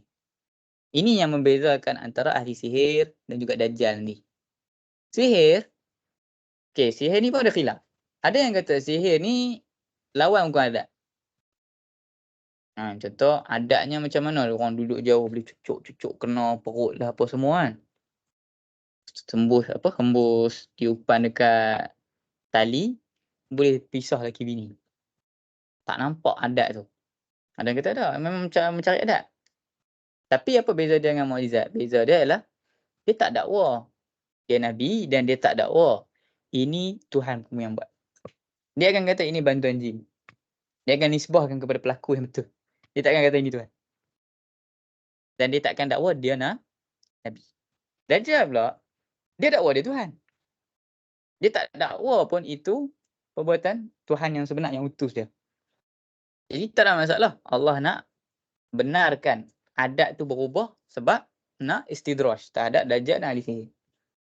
Adapun untuk Nabi, Allah alter adat sebab nak tasdiqan lahu, nak membenarkan dia.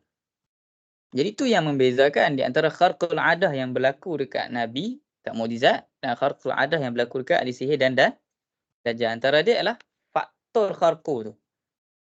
Satu kharqul adah, satu mencari adat, menyalahi adat sebab nak tasdik. Satu lagi sebab nak istidraj. Kemudian satu lagi berkait dengan dakwa Nabi, dakwa sebagai utusan Tuhan. Satu lagi tak dakwa. Satu lagi dakwa ini perbuatan Tuhan. Satu lagi tak dakwa perbuatan Tuhan. Nampak? Ada 3 perbezaan di antara nubuah punya style, mukjizat dan sihir dan dajjal nanti. Ada satu qaul yang mengatakan, tak, sihir ni sebenarnya hukum adat. Cuma adat yang khafiyah. Adat yang kita tak nampak. Sembunyi. Contohnya apa? Guna garam untuk berubat. Jadi kan dia macam apa? Daun bidara. Dalam Tik Nabawi kalau kita mengaji, antara benda-benda yang digunakan untuk berubat ni adalah apa? Daun bidara. Saintifik boleh jelas tak apa kait daun bidara dengan gangguan sihir apa semua. Sihir pun saintifik tak jelas kan. Tapi macam mana daun bidara? Adakah bila kita guna daun bidara maksudnya kita ada karamah? Dah mencari adat. Tak kan? Kan? Itu di antara bentuk adat yang khafiyah dia kata. Okey. Yang ni yang cuba diutarakan bila dalam isu tajribah. Mujarrabat kan. Contoh amal zikir banyak-banyak ni dapat yang ni, dapat amalan ni ataupun sini. Okey. Ni antara yang dihujahkan lah. Okey. Bincang detail-detail tu bukan sinilah tempat dia.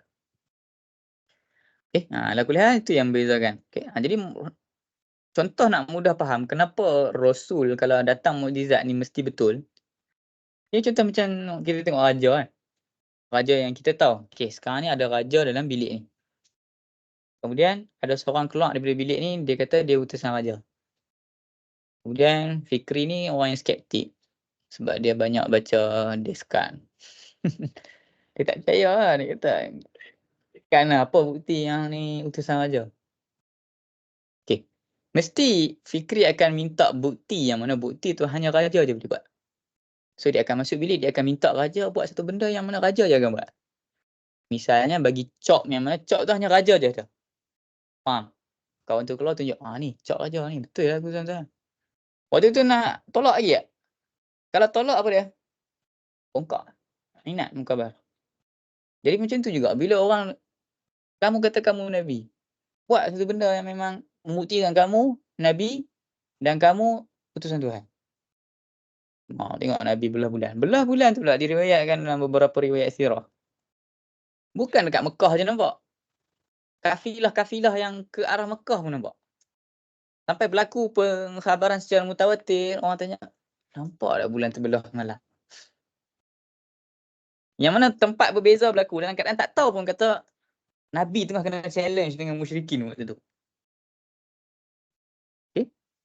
Jadi benda ni antara benda istidlal aqli terhadap benarnya roh. Okey. Jadi ketika tu secara daruri orang tak boleh tolak. Sebab tu kalau tuan-tuan baca buku yang saya tulis tu, Bab Akal dan Bab Agama, ada satu bab berkenaan dengan Nabi Musa dan pengikut dia. Okey. Diriwayatkan dalam sirah kitab sirah Ibn Hisham tak pasti ada ke tak. Cuma yang pastinya diriwayatkan oleh Ibn Katsir juga dalam tafsirnya dan juga Ar-Razi dalam tafsirnya oleh Muhammad bin Ishaq. Ibn Ishaq ni seorang ahli sejarah dan ahli athar yang memang makruf lah kan. Siqah dia tu. Muhammad bin Ishaq dia cerita berkenaan dengan tafsir sabab nuzul. Bukan sabab nuzul lah, kita panggil sebagai apa? Munasabah ataupun background bagi firman Allah Ta'ala. Wa iz qultum ya Musa lan nu'mina laka hatta narallaha jahrah. Ketika mana orang Yahudi kata kat Musa, kami takkan beriman dekat kamu wahai Musa selama kami tak nampak Allah dengan jahar, dengan mata kepala kami. Kami takkan percaya. Baik, kalau jadi macam ni, okey, minta maaf. Apa latar belakang ayat tu? Dihikayatkan bahawa ketika tu Nabi Musa bawa pengikut dia. Lebih kurang 40 ke 60 orang macam tu. 40 berpuluh, saya tak ingat jumlah spesifik tu.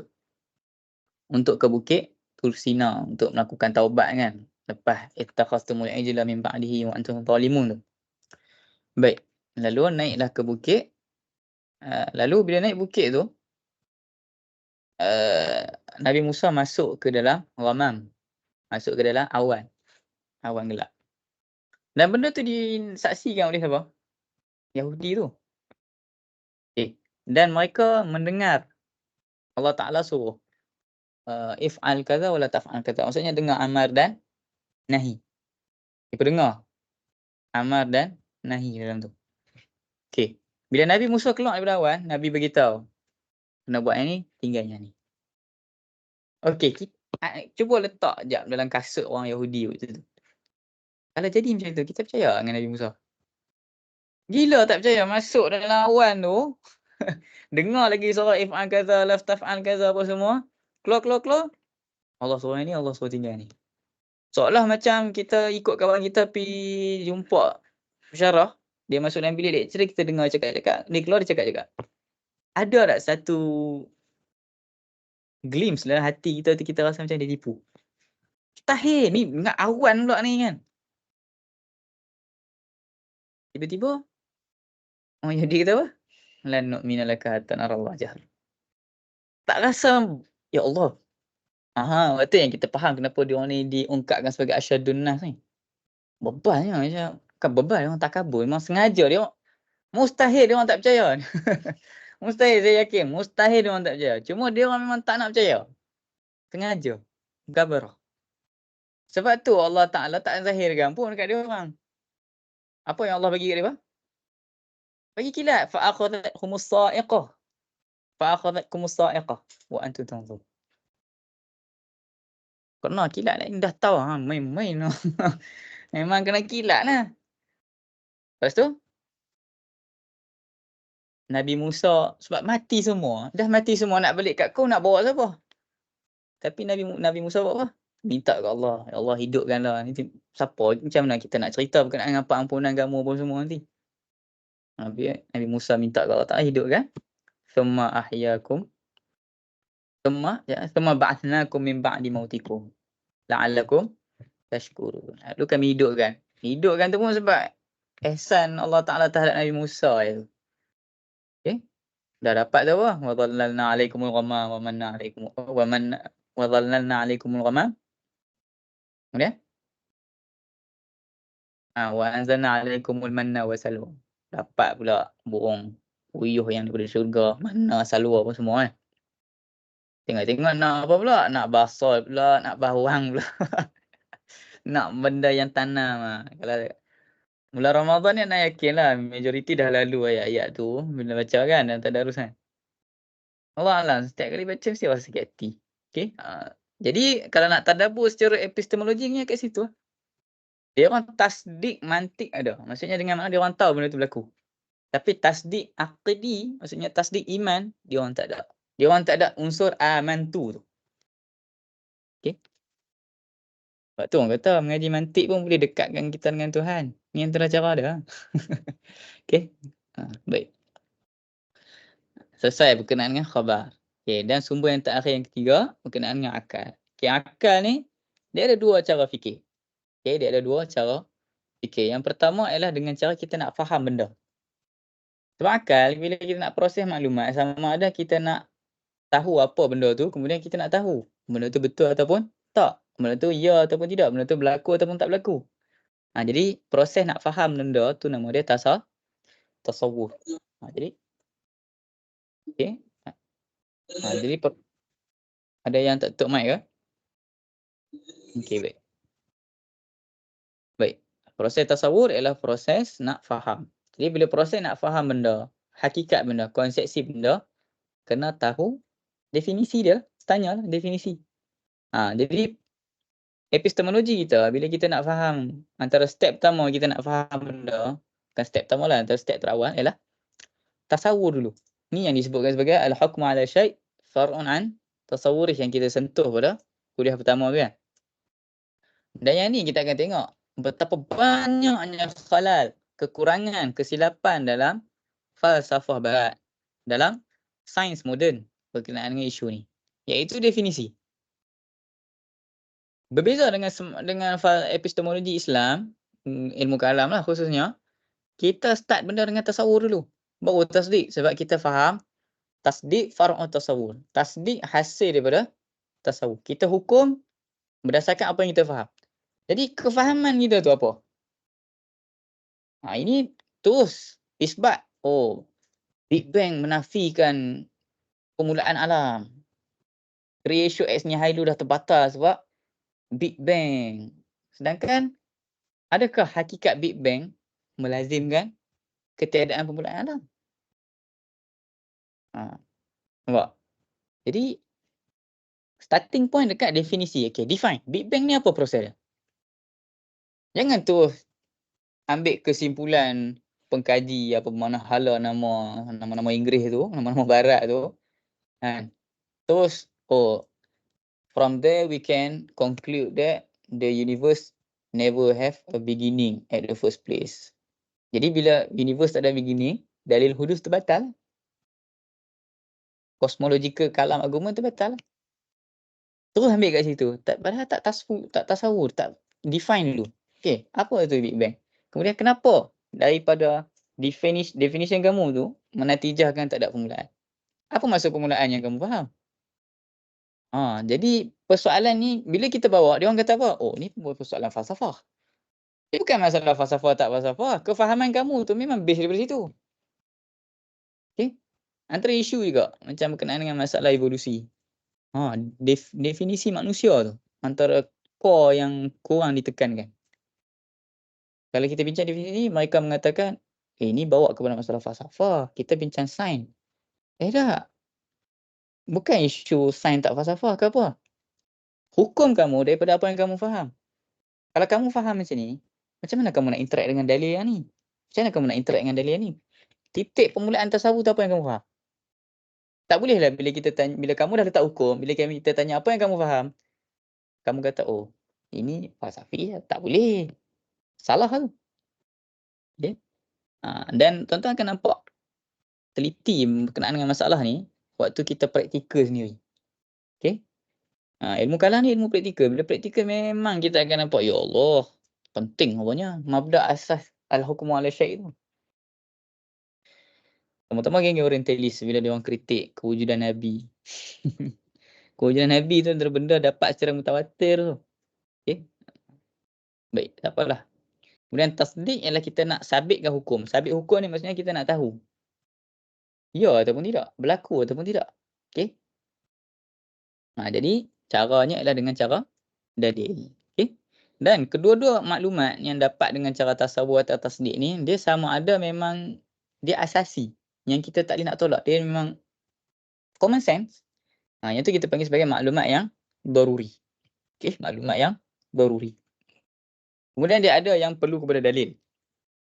Perlu kepada penelitian. Yang tu kita panggil maklumat yang nazari. Contohlah maklumat daruri ni apa? Islam. Islam tu tak daruri dah sekarang tu. Dia dah nazari lah. Zaman sekarang ni asbaha daruri nazariyan. Wan nazariyu nazariyan. Okey. Zaman sekarang ni benda-benda yang jelas pun dah jadi kabur. Okey. Kita ambil satu benda yang daruri, contoh kucing. Daruri tak kucing? Kucing semua orang tahu kucing. Tapi kalau saya sebut secularism, ada yang tahu, ada yang tak tahu.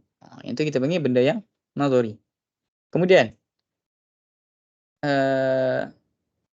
api itu panas. Daruri ke nazari? Daruri, semua dah jelas. Cuma ada ketika api tak panas. Daruri ke nazari? Nazari, perlu kepada dalil lah. Perlu kepada dalil. Sebab benda tu tak spesifik jelas. Macam mana api boleh tak panas sedangkan maklum rupanya jelas. Sebab api makhluk. Makhluk Allah boleh alter. Nampak? Bawa kepada ada dalil. Okay? Jadi kita akan guna benda yang daruriyat ni lah untuk sampai kepada benda-benda yang majhul nanti. Nanti kita akan tengok bila kita nak buktikan kewujudan Tuhan, last sekali kita akan kembali kepada benda yang daruri. Okey, nanti insya-Allah tuan-tuan akan sampai pada bab dia. Okey. Baik. Jadi mungkin ada orang kata, kenapa logik akal kena terima? Bukankah logik akal pun salah? Jawapan macam kita kata tadilah. Sebenarnya bukannya akal yang salah, tapi cara guna tu yang salah. Akal ni alat. Bila saya sebut alat, boleh tak kita kata alat ni betul atau salah? Pisau, boleh tak kita kata pisau ni baik dengan buruk? Tak boleh, kita kena spesifikkan. Guna pisau untuk bunuh yang buruk. Guna untuk potong sayur, nak masak dekat mak, dekat isteri, baik. Okay. Baik. Jadi, ni saya buat main satu ayat lagi. Surah Al-Mulk, kita baca insyaAllah malam-malam tu. Qalu law kunna nasma'u aw na'qilu. Nampak? Kalaulah orang kafir kata apa dalam akhirat tu. Kalaulah dulu kami ni mendengar apa yang Nabi cakap, terima. Aw na'qilu, dan kami fikir. Seperti mana Allah suruh kami fikir. Kunna fi ashabis sa'ir. Kami sekali tidak akan jadi orang yang duduk dalam neraka sa'ir ni. Okey. Sebab tu Imam Ghazali kata menghimpunkan keduanya, iaitu menghimpunkan antara wahyu dan akal merupakan himpunan ataupun tindanan cahaya di atas cahaya. Yang duk buat ambil wahyu tolak akal, ambil akal tolak wahyu ni aliran sesat je biasanya. Dia akan ada sesat mana-mana. Sebab tu kita nama pendiri Ahli Sunnah Wasatiyah tu. Ataupun seperti nama kitab Imam Ghazali tu, Al-Iqtisad fil I'tiqad. Bukan berekonomi dalam akidah. Dah, iqtisad maksud apa? Keseimbangan, kesederhanaan. Okey. Jadi soalan terakhir berkenaan dengan isu kita berkenaan dengan slide ni ialah antara 3 sumber tadi, mana yang paling kita nak pakai? Okey. Jawapannya yang paling lengkap, yang paling banyak maklumat ialah wahyu, tak ada yang lain. Khabar sadiq yang paling banyak sekali maklumat. Akal ni dia boleh merumuskan Tuhan ni ada. Tuhan ni bukan macam makhluk. Tuhan ni macam ni. Tuhan ni bersifat berkuasa, bersifat hidup, bersifat apa? Berkehendak. Cuma akal tak boleh merumuskan siapa Tuhan tu sebenarnya. Akal tak boleh merumuskan. Semata-mata akal tanpa tahu wahyu, kita tak boleh tahu pun Tuhan yang cipta alam ni nama dia Allah. Betul tak? Okay. Yang bagi tahu tu siapa? Wahyu. Dan yang bagi tahu kita ni siapa? Khalifah Allah atas muka bumi. Siapa? Wahyu. Yang bagi tahu apa peranan kita kat dunia ni? Akal ke wahyu? Wahyu. Jadi sebab tu dia orang kata undang-undang manusiawi dah cukup lah, etik apa. Mana cukup? Apa saja yang etik tu cover sebenarnya. Kan? Itu pun tak kira lagi mazhab-mazhab lain etik. Sebagai contoh dia orang kata ada mazhab egoistik dengan altruistik. Altruistik ni maksudnya mazhab yang berpegang kita kena buat baik, kebaikan ialah kita korbankan diri kita untuk orang lain. Kita tolong orang apa semua kan. Bagi mazhab egoistik, altruistik tu salah. Sebab apa? Tuhan bagi kat kamu badan, tiba-tiba kamu nak susah payah buat kat orang lain. Kamu tak jaga hak badan kamu tu sendiri. Kamu self-sacrifice. Nampak tak? Kalau kita tak ada neraca yang jelas nak tentu baik buruk, macam mana kita nak tahu? Last kali mesti neraca baik buruk tu akan kembali kepada siapa yang cipta manusia. Sebab tu kita kena pakai wahyu yang paling utama. Adapun akal, indera apa semua, penguat, alat nak khidmat. Kita nak faham wahyu lebih detail. Inilah Asy'ariyah. Inilah ahli sunnah, inilah ahli kalam. Ahli kalam ahli sunnah lah, ahli kalam yang sunni. Mereka hanya salah faham ungkapan Imam Ar-Razi berkenaan dengan kalau ada percanggahan antara nas akli dengan nas naqli, maka diutamakan akli. Sedangkan mereka tak faham apa maksud Ar-Razi berkenaan dengan nas. Okey. InsyaAllah berkenaan dengan masalah tu kita masuk pada perbahasan kuliah keempat nantilah. Okey, berkenaan dengan pendalilan dalam ilmu kalam. Betul ke ada percanggahan antara dalil akli dan naqli? Allah SWT a'lam. Okey. Kita tengok kat soal jawab kalau ada soalan.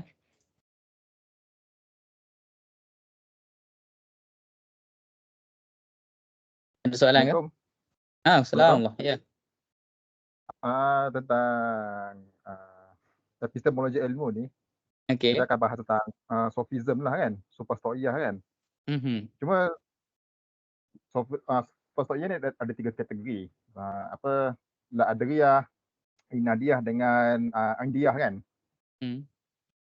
Cuma saya untuk inadiyah dengan la'adriyah ni ada jawapan simple untuk dijawab. Cuma bila masuk indiyah ni dia macam panjang sikit kena jawab. So dia jawab pendek tak tu? Okey. Saya baca yang Ibn Hazm punya jawapan untuk yang pertama yang kedua ni dia pendek jawapannya, tapi bila ketiga jadi panjang. So ada tak boleh kemukakan jawapan yang simple tapi kena. Okey, baik. Sekarang ni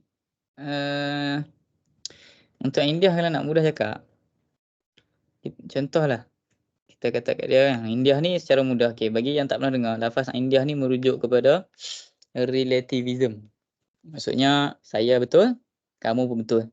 Kamu tak boleh salahkan saya pun tak boleh salahkan kamu. Okey, secara umum nampak seronok lah kan. Oh, semua orang boleh cakap apa yang dia nak cakap. Okey, sekarang ni cuba kita pergi maki dia. Kita cakap, kamu ni orang yang tak pandai. Kamu ni orang yang jahil. Kamu ni orang yang jahat. Kemudian kalau nak dahsyat lagi, hilang keimanan kan. Cakap dekat mak ayah dia pula ke apa. Ini secara kasar lah kita bincang. Secara kasar mudah. Boleh tak dia nak kata apa yang kita cakap tu betul juga? Banyak nak cakap. Jangan tag, jangan buat lah. Jangan salah faham pula. Okay? Cuma saya nak kata bila kita nak relatifkan kebenaran dengan adil, apa orang cakap kita kena. Apa yang kita cakap dia orang pun kena okey. Orang yang relativism adakah macam tu? Okey, dia ada ni kan, harta. Dia ada, okey kita ambil contoh yang lembut sikit. Yang kurang radikal. Tadi macam radikal sangat. Kita ambil yang kurang radikal. Dia ada phone kan? Okey. India kata semua orang apa yang dia rasa betul-betul. Okey. Saya rasa phone dia phone saya. Boleh tak saya ambil?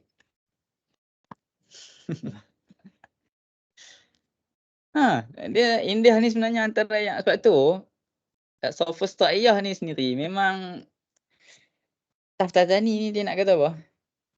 Taftazani ni nak kata memang dia orang ni tak nak akal. Sebab tu dia kata apa? Ta'zib nar je cara ni. Ta'zib nar tiga-tiga boleh kena. Sebab apa? Pertama untuk Ainadiah. Ainadiah kata tak ada hakikat kan. Okey, kalau betul tak ada hakikat, api ni tak ada panas. Maka, nah, duduklah api. Mai duduk.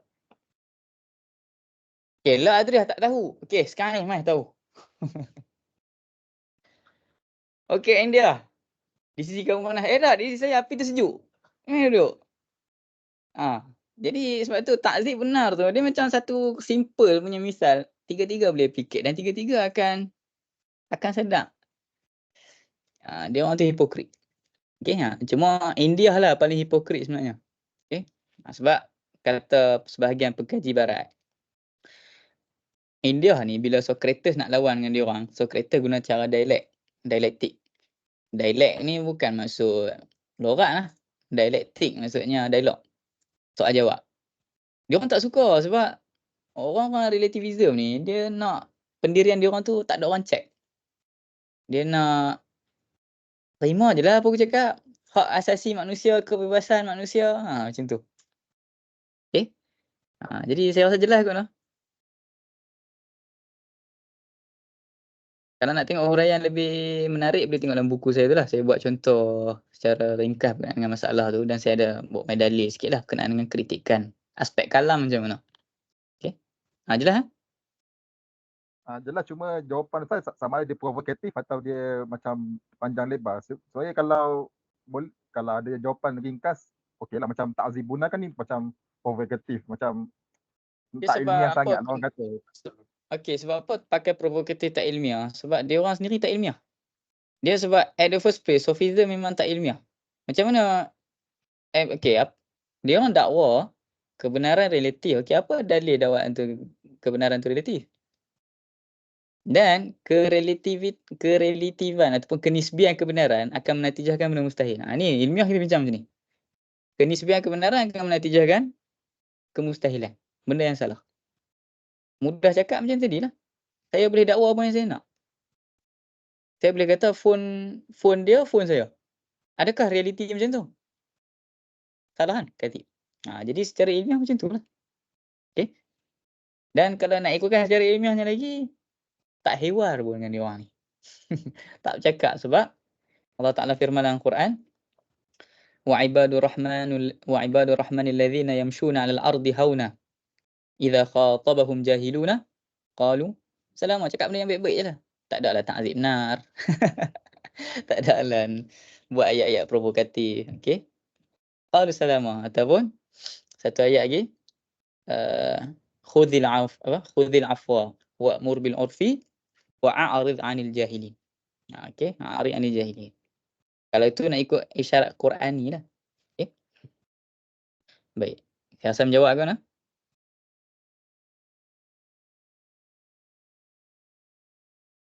Baik, Ustaz ada sebut common sense adalah perkara daruri. Cuma zaman sekarang, manusia sekarang tak ada common sense pengguna. Adakah common sense boleh dikatakan sebagai perkara daruri? Okey.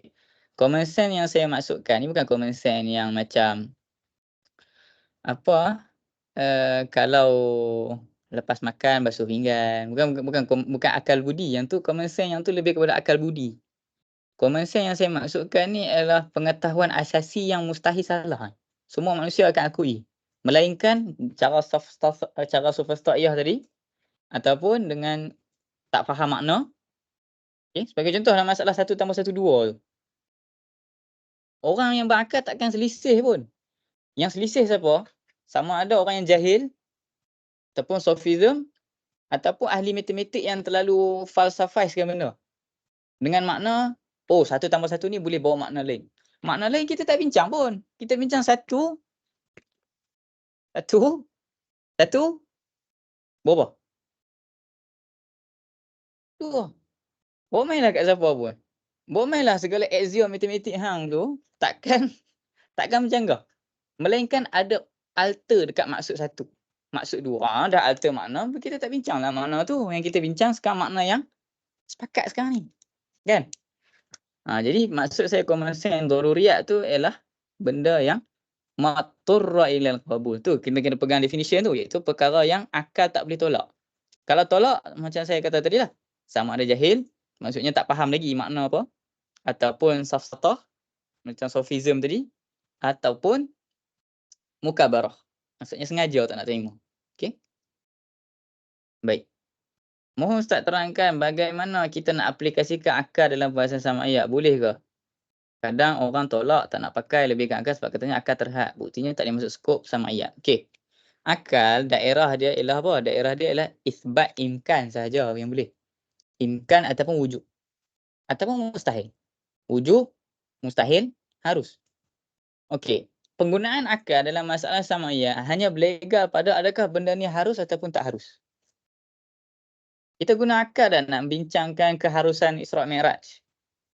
Kita bincang penggunaan akal. Allah Ta'ala yang al-tahak alam ni untuk bagi Nabi boleh naik tanpa sebarang bantuan oksigen. Apa masalah? Cuma adakah akal yang rumuskan langit ke berapa Nabi sampai? Tak. Yang tu bahaya. Sebab tu saya kata tadi, akal dengan khabar sadiq dia kena tally, kena merge, kena saling melengkapi. Dia tak boleh pakai satu, tinggal yang lain. Tak boleh, dia kena lengkap. Okay, jadi aplikasi akal dalam sam'iyat banyaknya lebih kepada nak menjawab isu harus tak harus. Contoh macam orang kafir kan, yang Ubay bin Ka'ab kan, yang musyrikin tu, ke Abdullah bin Ubay. Abdullah bin Ubay, minta Ubay. Ka'ab, astagfirullahaladzim. Abdullah bin Ubay. Okay. Abdullah bin Ubay yang bawa tulang belulang tu, sebut depan Nabi yang kata, adakah Tuhanmu boleh menghidupkan tulang belulang ni jadi orang balik di hari akhirat? Kan Allah Ta'ala jawab dengan dalil akli. Qul yuhihal ladzi ansha'aha awwala marrah. Tuhan yang sama yang nak cipta, dia balik nanti apa masalah? Tu penggunaan akal dalam masalah sam'iyat. Okey? Betul, akal terhad. Tak ada siapa tak nafi akal terhad. Cuma bukan maksud terhad tak boleh guna. Mata terhad tak? Terhad tu kan maksudnya jangan guna mata nak cari kebenaran. Tak juga. Okey? Cuma maksudnya akal ada daerah dia. Daerah dia adalah isbat dan nafi, yang benda yang boleh lah. Daerah imkan, imtina, wujud. Mana yang wujud, mana imtina, mana imkan. Cuma untuk memerincikan apa yang ada dalam tu, berapa nikmat syurga, itu bukan daerah akal lah. Okey? Yang tu yang dimaksudkan akal lemah nak mencerap. Okey? Baik. Ada lagi soalan lain? Ustaz, Okey. tanya lagi. Macam saya kata tadi, akal dan panca indera semua alat, betul tak? Ya, betul. Jadi alat boleh digunakan untuk betul dengan salah. Okey. Maka apa yang mendorong akal tu dia dapat benda betul dan dia tahu inilah kebenaran dia, tapi dia pilih yang sebaliknya. Apa benda yang menjadi pembuat pilihan untuk memilih sebaliknya? Apa kewujud, apa benda yang tu? Antara faktornya ialah pertama, kalau secara hakikatnya lah, tak dapat hidayah daripada Allah lah. Ni yang memang kita, ni yang membezakan antara Islam dengan yang lain. Epistemologi lain, dia tak, bila natijah betul atau salah, dia tak libatkan unsur metafizik lah. Dilibatkan akal. Kita ahli sunnah tak? Betul atau salah kita ni, ilmu ialah benda adat. Maksudnya boleh kita tenung lama-lama satu benda tapi kita tak faham pun. Pernah kan baca buku banyak kali tak faham? Sebab apa? Allah tak cipta natijah tu. Allah tak cipta kefahaman. Okey, tu syarat, tu sebab yang paling tinggilah. Okey, nak bincang berkenaan dengan adatnya, antaranya ialah tak tengok dalil habis. Okey, dia tak tengok dalil dan dia tak tengok isu whole picture. Dia tengok satu picture. Contoh macam Mu'tazilah tadi, dia tengok picture melihat ni spek pada mata sahaja kerana dia tengok pada aspek adat ni tak boleh berubah. Dia tak tengok adat ni sebagai makhluk Allah yang boleh Allah ubah. Nampak? Daerah pemikiran ataupun daerah pemerhatian dia cetek. Okay? Dia tak tengok daerah dengan lebih luas, dia tak tengok dalil yang lebih banyak, dia tak teliti ayat Quran secara lengkap. Jadi tu antara faktor dia iaitu kekurangan telaah ataupun pemerhatian lah. Dan yang ketiga antaranya sebab kejahilan ni banyaklah. Antara yang ketiga kita boleh katakan sebab ketidakjujuran. Memang mindset daripada awal mengaji ilmu kalam nak cari salah kalam. Akan dapat salah lah. Nur tu tak dapat. Okey. Jadi itu antara faktor. Saya, tu faktor. Maksud saya entiti yang entiti, tak tahu lah cakap mana, entiti kewujudan yang menentu, yang dia memilih sebaliknya. Dia entiti itu apa benda tu yang menyebabkan dia apa? Adakah dipanggil nafs macam waqad khaba man nafsaha kan? Adakah dipanggil nafs yang memilih untuk salat sebaliknya? Maksudnya pihak hakim ke? Hakim mana yang menentukan betul atau salah ke? Yang tu ke? Tapi macam mana? Saya kurang Sebab faham. yelah sebab kan dia alat. Mesti ada Betul. Macam saya pengguna sebut alat tu. tadi, dia macam saya sebut tadi, akal dia alat ataupun kekuatan bagi jiwa, yang buat kesimpulan ataupun yang memilih akhirnya adalah jiwa. Nafsu. Okey, diungkapkan sebagai nafsun natiqah. Jiwa manusia tu. Ataupun dalam bahasa syar'i kita boleh mungkin kata roh. Roh ataupun jiwa boleh kan nafsu kan? Apa? Qad aflaha man zakkaha. Kan? Faqad khaba man dassaha. Merujuk kepada jiwa kan? Nafsu mulhamah lah apa semua tu. Okey? Jadi yang menjawab kalau berdasarkan soalan tu, siapa yang pilih betul salah tu, jiwa lah. Jiwa manusia tu. Okey. Okey, jelas. Terima kasih. Okey, baik. Jadi saya rasa tak ada soalan dah. Kalau ada soalan, kita akan jawab dalam Google Form. Cuma Google Form yang sebelum ni, saya akan jawab dalam ni. Soalan pertama dalam Google Form hari tu, jadi al-kalam yang terkait dengan maklum minaddin bin darurah. Ada tak kitab yang senaraikan perkara-perkara maklum minaddin bin darurah? Okey, benda ni pun saya dah lama cari dulu. Lebih 3 tahun dah saya cari. Saya tak jumpa secara spesifik. Sebab maklum minaddin bin darurah ni ialah secara umum akidah umum yang dirumuskan daripada Al-Quran. Apa yang dinyatakan daripada Al-Quran. So, rumusan secara umum apa yang maklum minaddin bin darurah ni kadang-kalanya tak disebut lengkap. Bahkan kadang-kalanya ada yang guna istilah usul, ada yang guna istilah maklum minaddin bin darurah. Okey. Jadi wallahu alam, saya tak jumpa lagi kitab yang lengkap berkenaan dengan masalah ni. Okey.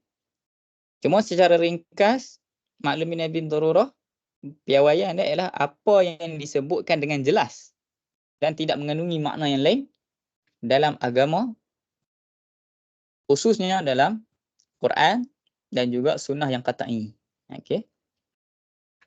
Baik, itu yang pertama. Yang kedua, apa pendapat Ustaz kalau takrif perhimpunan i'tiqad agama yang diambil dari dalil-dalil yakin? Adakah takrif ini untuk ilmu akidah ataupun ilmu kalam? Okay, ini takrif ilmu kalam yang dibawa oleh At-Taftazani dalam Maqasid. Okay, Syarhul Maqasid, iaitu ilmu an aqaid al-yaqiniyah. Ataupun al-muktasab min adillatiha al-yaqiniyah. Al-ilmu an aqaid ad-diniyah al-muktasabah min adillatiha al-yaqiniyah. Itu takrif yang dibawa oleh Syarhul At-Taftazani dalam Syarhul Maqasid. Secara umum, takrif tersebut memang merujuk kepada ilmu akidah. Okey, cuma diungkapkan juga dalam sebagai ilmu kalam dengan makna yang saya sebut sebelum ni, iaitu ilmu kalam dengan makna khas, iaitu dengan makna yang lebih khusus, iaitu akidah lah. Okey. Secara umum saya katakan itu takrif ilmu akidah. Cuma boleh dibahaskan lagi lah kalau kita tengoklah syuruh bagi ataupun hawashi terhadap maqasid, panjang pembincangan definisi ni. Dan ada satu risalah yang ditulis oleh Imam Jalaluddin Ad-Dawani. Nama dia Risalah Ta'rif Ilmu Kalam. Okey. Boleh tengok yang tu. Tapi beratlah, memang berat. Baik, yang ketiga, sumber ilmu kalam hanya 3, Quran, Sunnah, Ijma'. Kenapa qiyas tak dimasukkan sebagai sumber juga ilmu kalam? Qiyas masuk dalam dalil akli. Okey. Dan qiyas yang dimaksudkan dalam dalil akli ialah qiyas yang menatijahkan yakin. Qiyas dalam usul fiqh dia tak menatijahkan yakin. Dia menatijahkan benda yang zanni. Siapa yang boleh yakin Allah haramkan arak sebab muskir, sebab mabuk? Siapa yang boleh yakin? Bila Allah kata arak ni haram. Siapa yang boleh yakin 100% Allah haramkan arak sebab memabukkan? Kalau hilang memabukkan, boleh minum. Jadi ini yang ulama bincangkan dalam masalah tahqiqul manat, masalikul illah. Pembincangan illah hukum. Yang dibincangkan dalam qiyas usul fiqh. Ghayatul amri, mudah bicaranya, semua tu zanni semata. Cuma bila sebut zanni bukan maksud sangka-sangka dah. Dia sangkaan berat lah 90%, 98%. Tak boleh lah suka hati yang tak nak ragu. Dan syarat dia ketat. Syarat nak keluarnya illah iskar daripada haramnya khamar tu ketat. Ulama usul fiqh susun. Okay? Dia tak semudah hantar kata, mentang-mentang zanni boleh tolak. Dah, dia tak semudah tu lah. Okay? Jadi qiyas tu dinamakan sebagai qiyas tamthil. Dan dia ada beberapa kekurangan yang macam sebab apa kita tak guna dia sebagai induk dalam akidah. Tapi kita guna qiyas yang nama dia qiyas mantiqi. Okey, yang tu semua kita akan bincang dengan lebih detail dalam pertemuan keempat, kuliah keempat nanti. Penggunaan dalil. Okey. Dan yang disebutkan sumber ilmu kalam hanya 3, Quran semua ijma', itu sumber naqli. Sumber naqli iaitu wahyu. Yang dianggap sebagai wahyu Quran sunnah ijma'. Yang ni sahaja yang kita anggap sebagai wahyu ataupun dalil naqli. Ataupun qiyas untuk akidah dia tak cukup kuat sebagai dalil naqli. Okey. Baik. Okey, kalau ada lagi soalan, insya-Allah kita akan jawab dalam Google Form lah. Okey. Insya-Allah kita akan jawab semuanya. Baik, perkara ijma' pun dikira maklum min ad-din bidururah. Betul. Sebahagianlah. Saya tak berjamin sebab berkenaan dengan masalah ijma', kita kena tengok jugalah ijma' tu berkenaan dengan masalah apa. Okey. Cuma untuk membawa kepada kufur terus tu ada penelitian lah. Okey, saya rasa kena teliti dulu ijma' tu berkenaan dengan masalah apa. Tak boleh terus kita umumkan ijma' ni mesti maklum min ad-din bidururah. Okey. Ni apa yang saya faham lah. Cuma ya, kebanyakan benda yang bersifat ijma' memang dia maklum min ad-din bidururah. Kebanyakan. Okey. Sebab kalau saya nak kata semua, saya tak tertabuk semua ijma' lagi. Jadi saya tak berani untuk umumkan. Okey. Cuma yang pasti kalau bercanggah dengan ijma' memang sama ada jadi ahli bid'ah ataupun kufur. Memang akan bawa kepada dua tu kalau bercanggah dengan ijma', kharqul ijma'. Baik. Assalamualaikum. Dalam disiplin sejarah, penggunaan epistemologi dalam menyatakan kebenaran sejarah kebanyakan melalui akal bina logik sebab akibat daripada teori detektif khabar rekod empirikal. Cuma seperti yang dimaksudkan Ustaz, berkenaan kelemahan di sudut kaedah pengertian dalam kenyataan perkara yang masih macam kebenaran pengertian kita sebahagian mendapatkan sebahagian. Bagaimana nak selaras hal ni? Okey, ini insya-Allah kita akan sentuh dengan lebih lanjut dalam pertemuan keempat. Betul, pertemuan keempat memang kita bincang sikit berkenaan dengan dapatan saintifik empirik ni. Adakah memang dia bertaraf zanni ataupun qat'i? Okey. Secara umum saya tak kurang setuju disamakan terus. Okey, binaan logik dengan minta maaf. Disamakan terus rekod catatan dengan khabar sadiq. Okey, dia ada beza catatan yang kita buat dengan arkeologi ataupun sejarah tu dengan khabar sadiq yang dimaksudkan dalam ilmu kalam dan ilmu hadis. Tak sama. Dan ada perbezaan taraf penerimaan. Okey. Penerimaan sejarah, rekod sejarah dia tak sama dengan penerimaan hadis. Kalau nak kira guna syarat yang sama, banyak benda sejarah kita tak diterima. Kan? Banyak betul tak dalam sejarah riwayat-riwayat yang bersifat dhaif dengan sebab perawi tu, sanad tu. Cuma sejarah kita ada keringanan. Sebab tu manhaj ilmu dia. Okey. Empirik, dapatan arkeologi, dapatan arkeologi pun saya kurang setuju untuk disamakan dengan empirikal ataupun his. Sebab arkeologi memang zahirnya memang pakai empirik, tapi last kali dia berbalik kepada apa? Rumusan aqliyah. Empirik hanya nampak tulang. Tapi yang rumuskan tulang ni tulang dinosaur akal, bukannya hawas. Nampak dinosaur. Yang rumuskan apa? Akal. Okey. Contoh lain ni mungkin macam kurang tepat. Okey, contoh yang lebih tepat ni.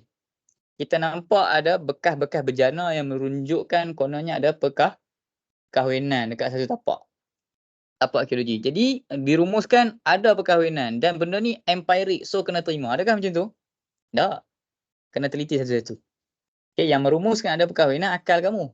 Bukannya hasil empirik. Hasil empirik hanya tunjuk ada bejana, ada bekasnya. Yang tu yang yakin. Tapi kahwin tak. Okey. Jadi sebaiknya jangan disamakan terma walaupun hanya sebab kita nampak mirip. Okey. Dan Al-Quran bukan dibuktikan melalui data arkeologi sangat. Kita tak guna kebenaran Al-Quran dengan arkeologi. Kita guna apa? Mukjizat. Kita guna mukjizat. Yang tu yang lebih solid. Dapatan arkeologi sebab dia banyak zanni, dia boleh berubah. Hatta baru ni saya tengok ada satu paper tu di-share oleh Mungkin sebahagian kenal Prof. Dr. Wan Lutfi Johari. Dia share berkenaan dengan ada sebenarnya tulang yang disangka tulang manusia, rupanya tulang anjing. Okay. Itu tak kira lagi yang orang tipu data-data arkeologi, data-data DNA. Okay. Disiplin ilmu lain.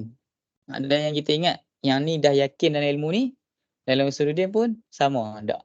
Okay. Jangan disamakan. Sebab tu saya tak minat nak bincang ilmu sinergi sains dan kalam secara rambang dekat Facebook.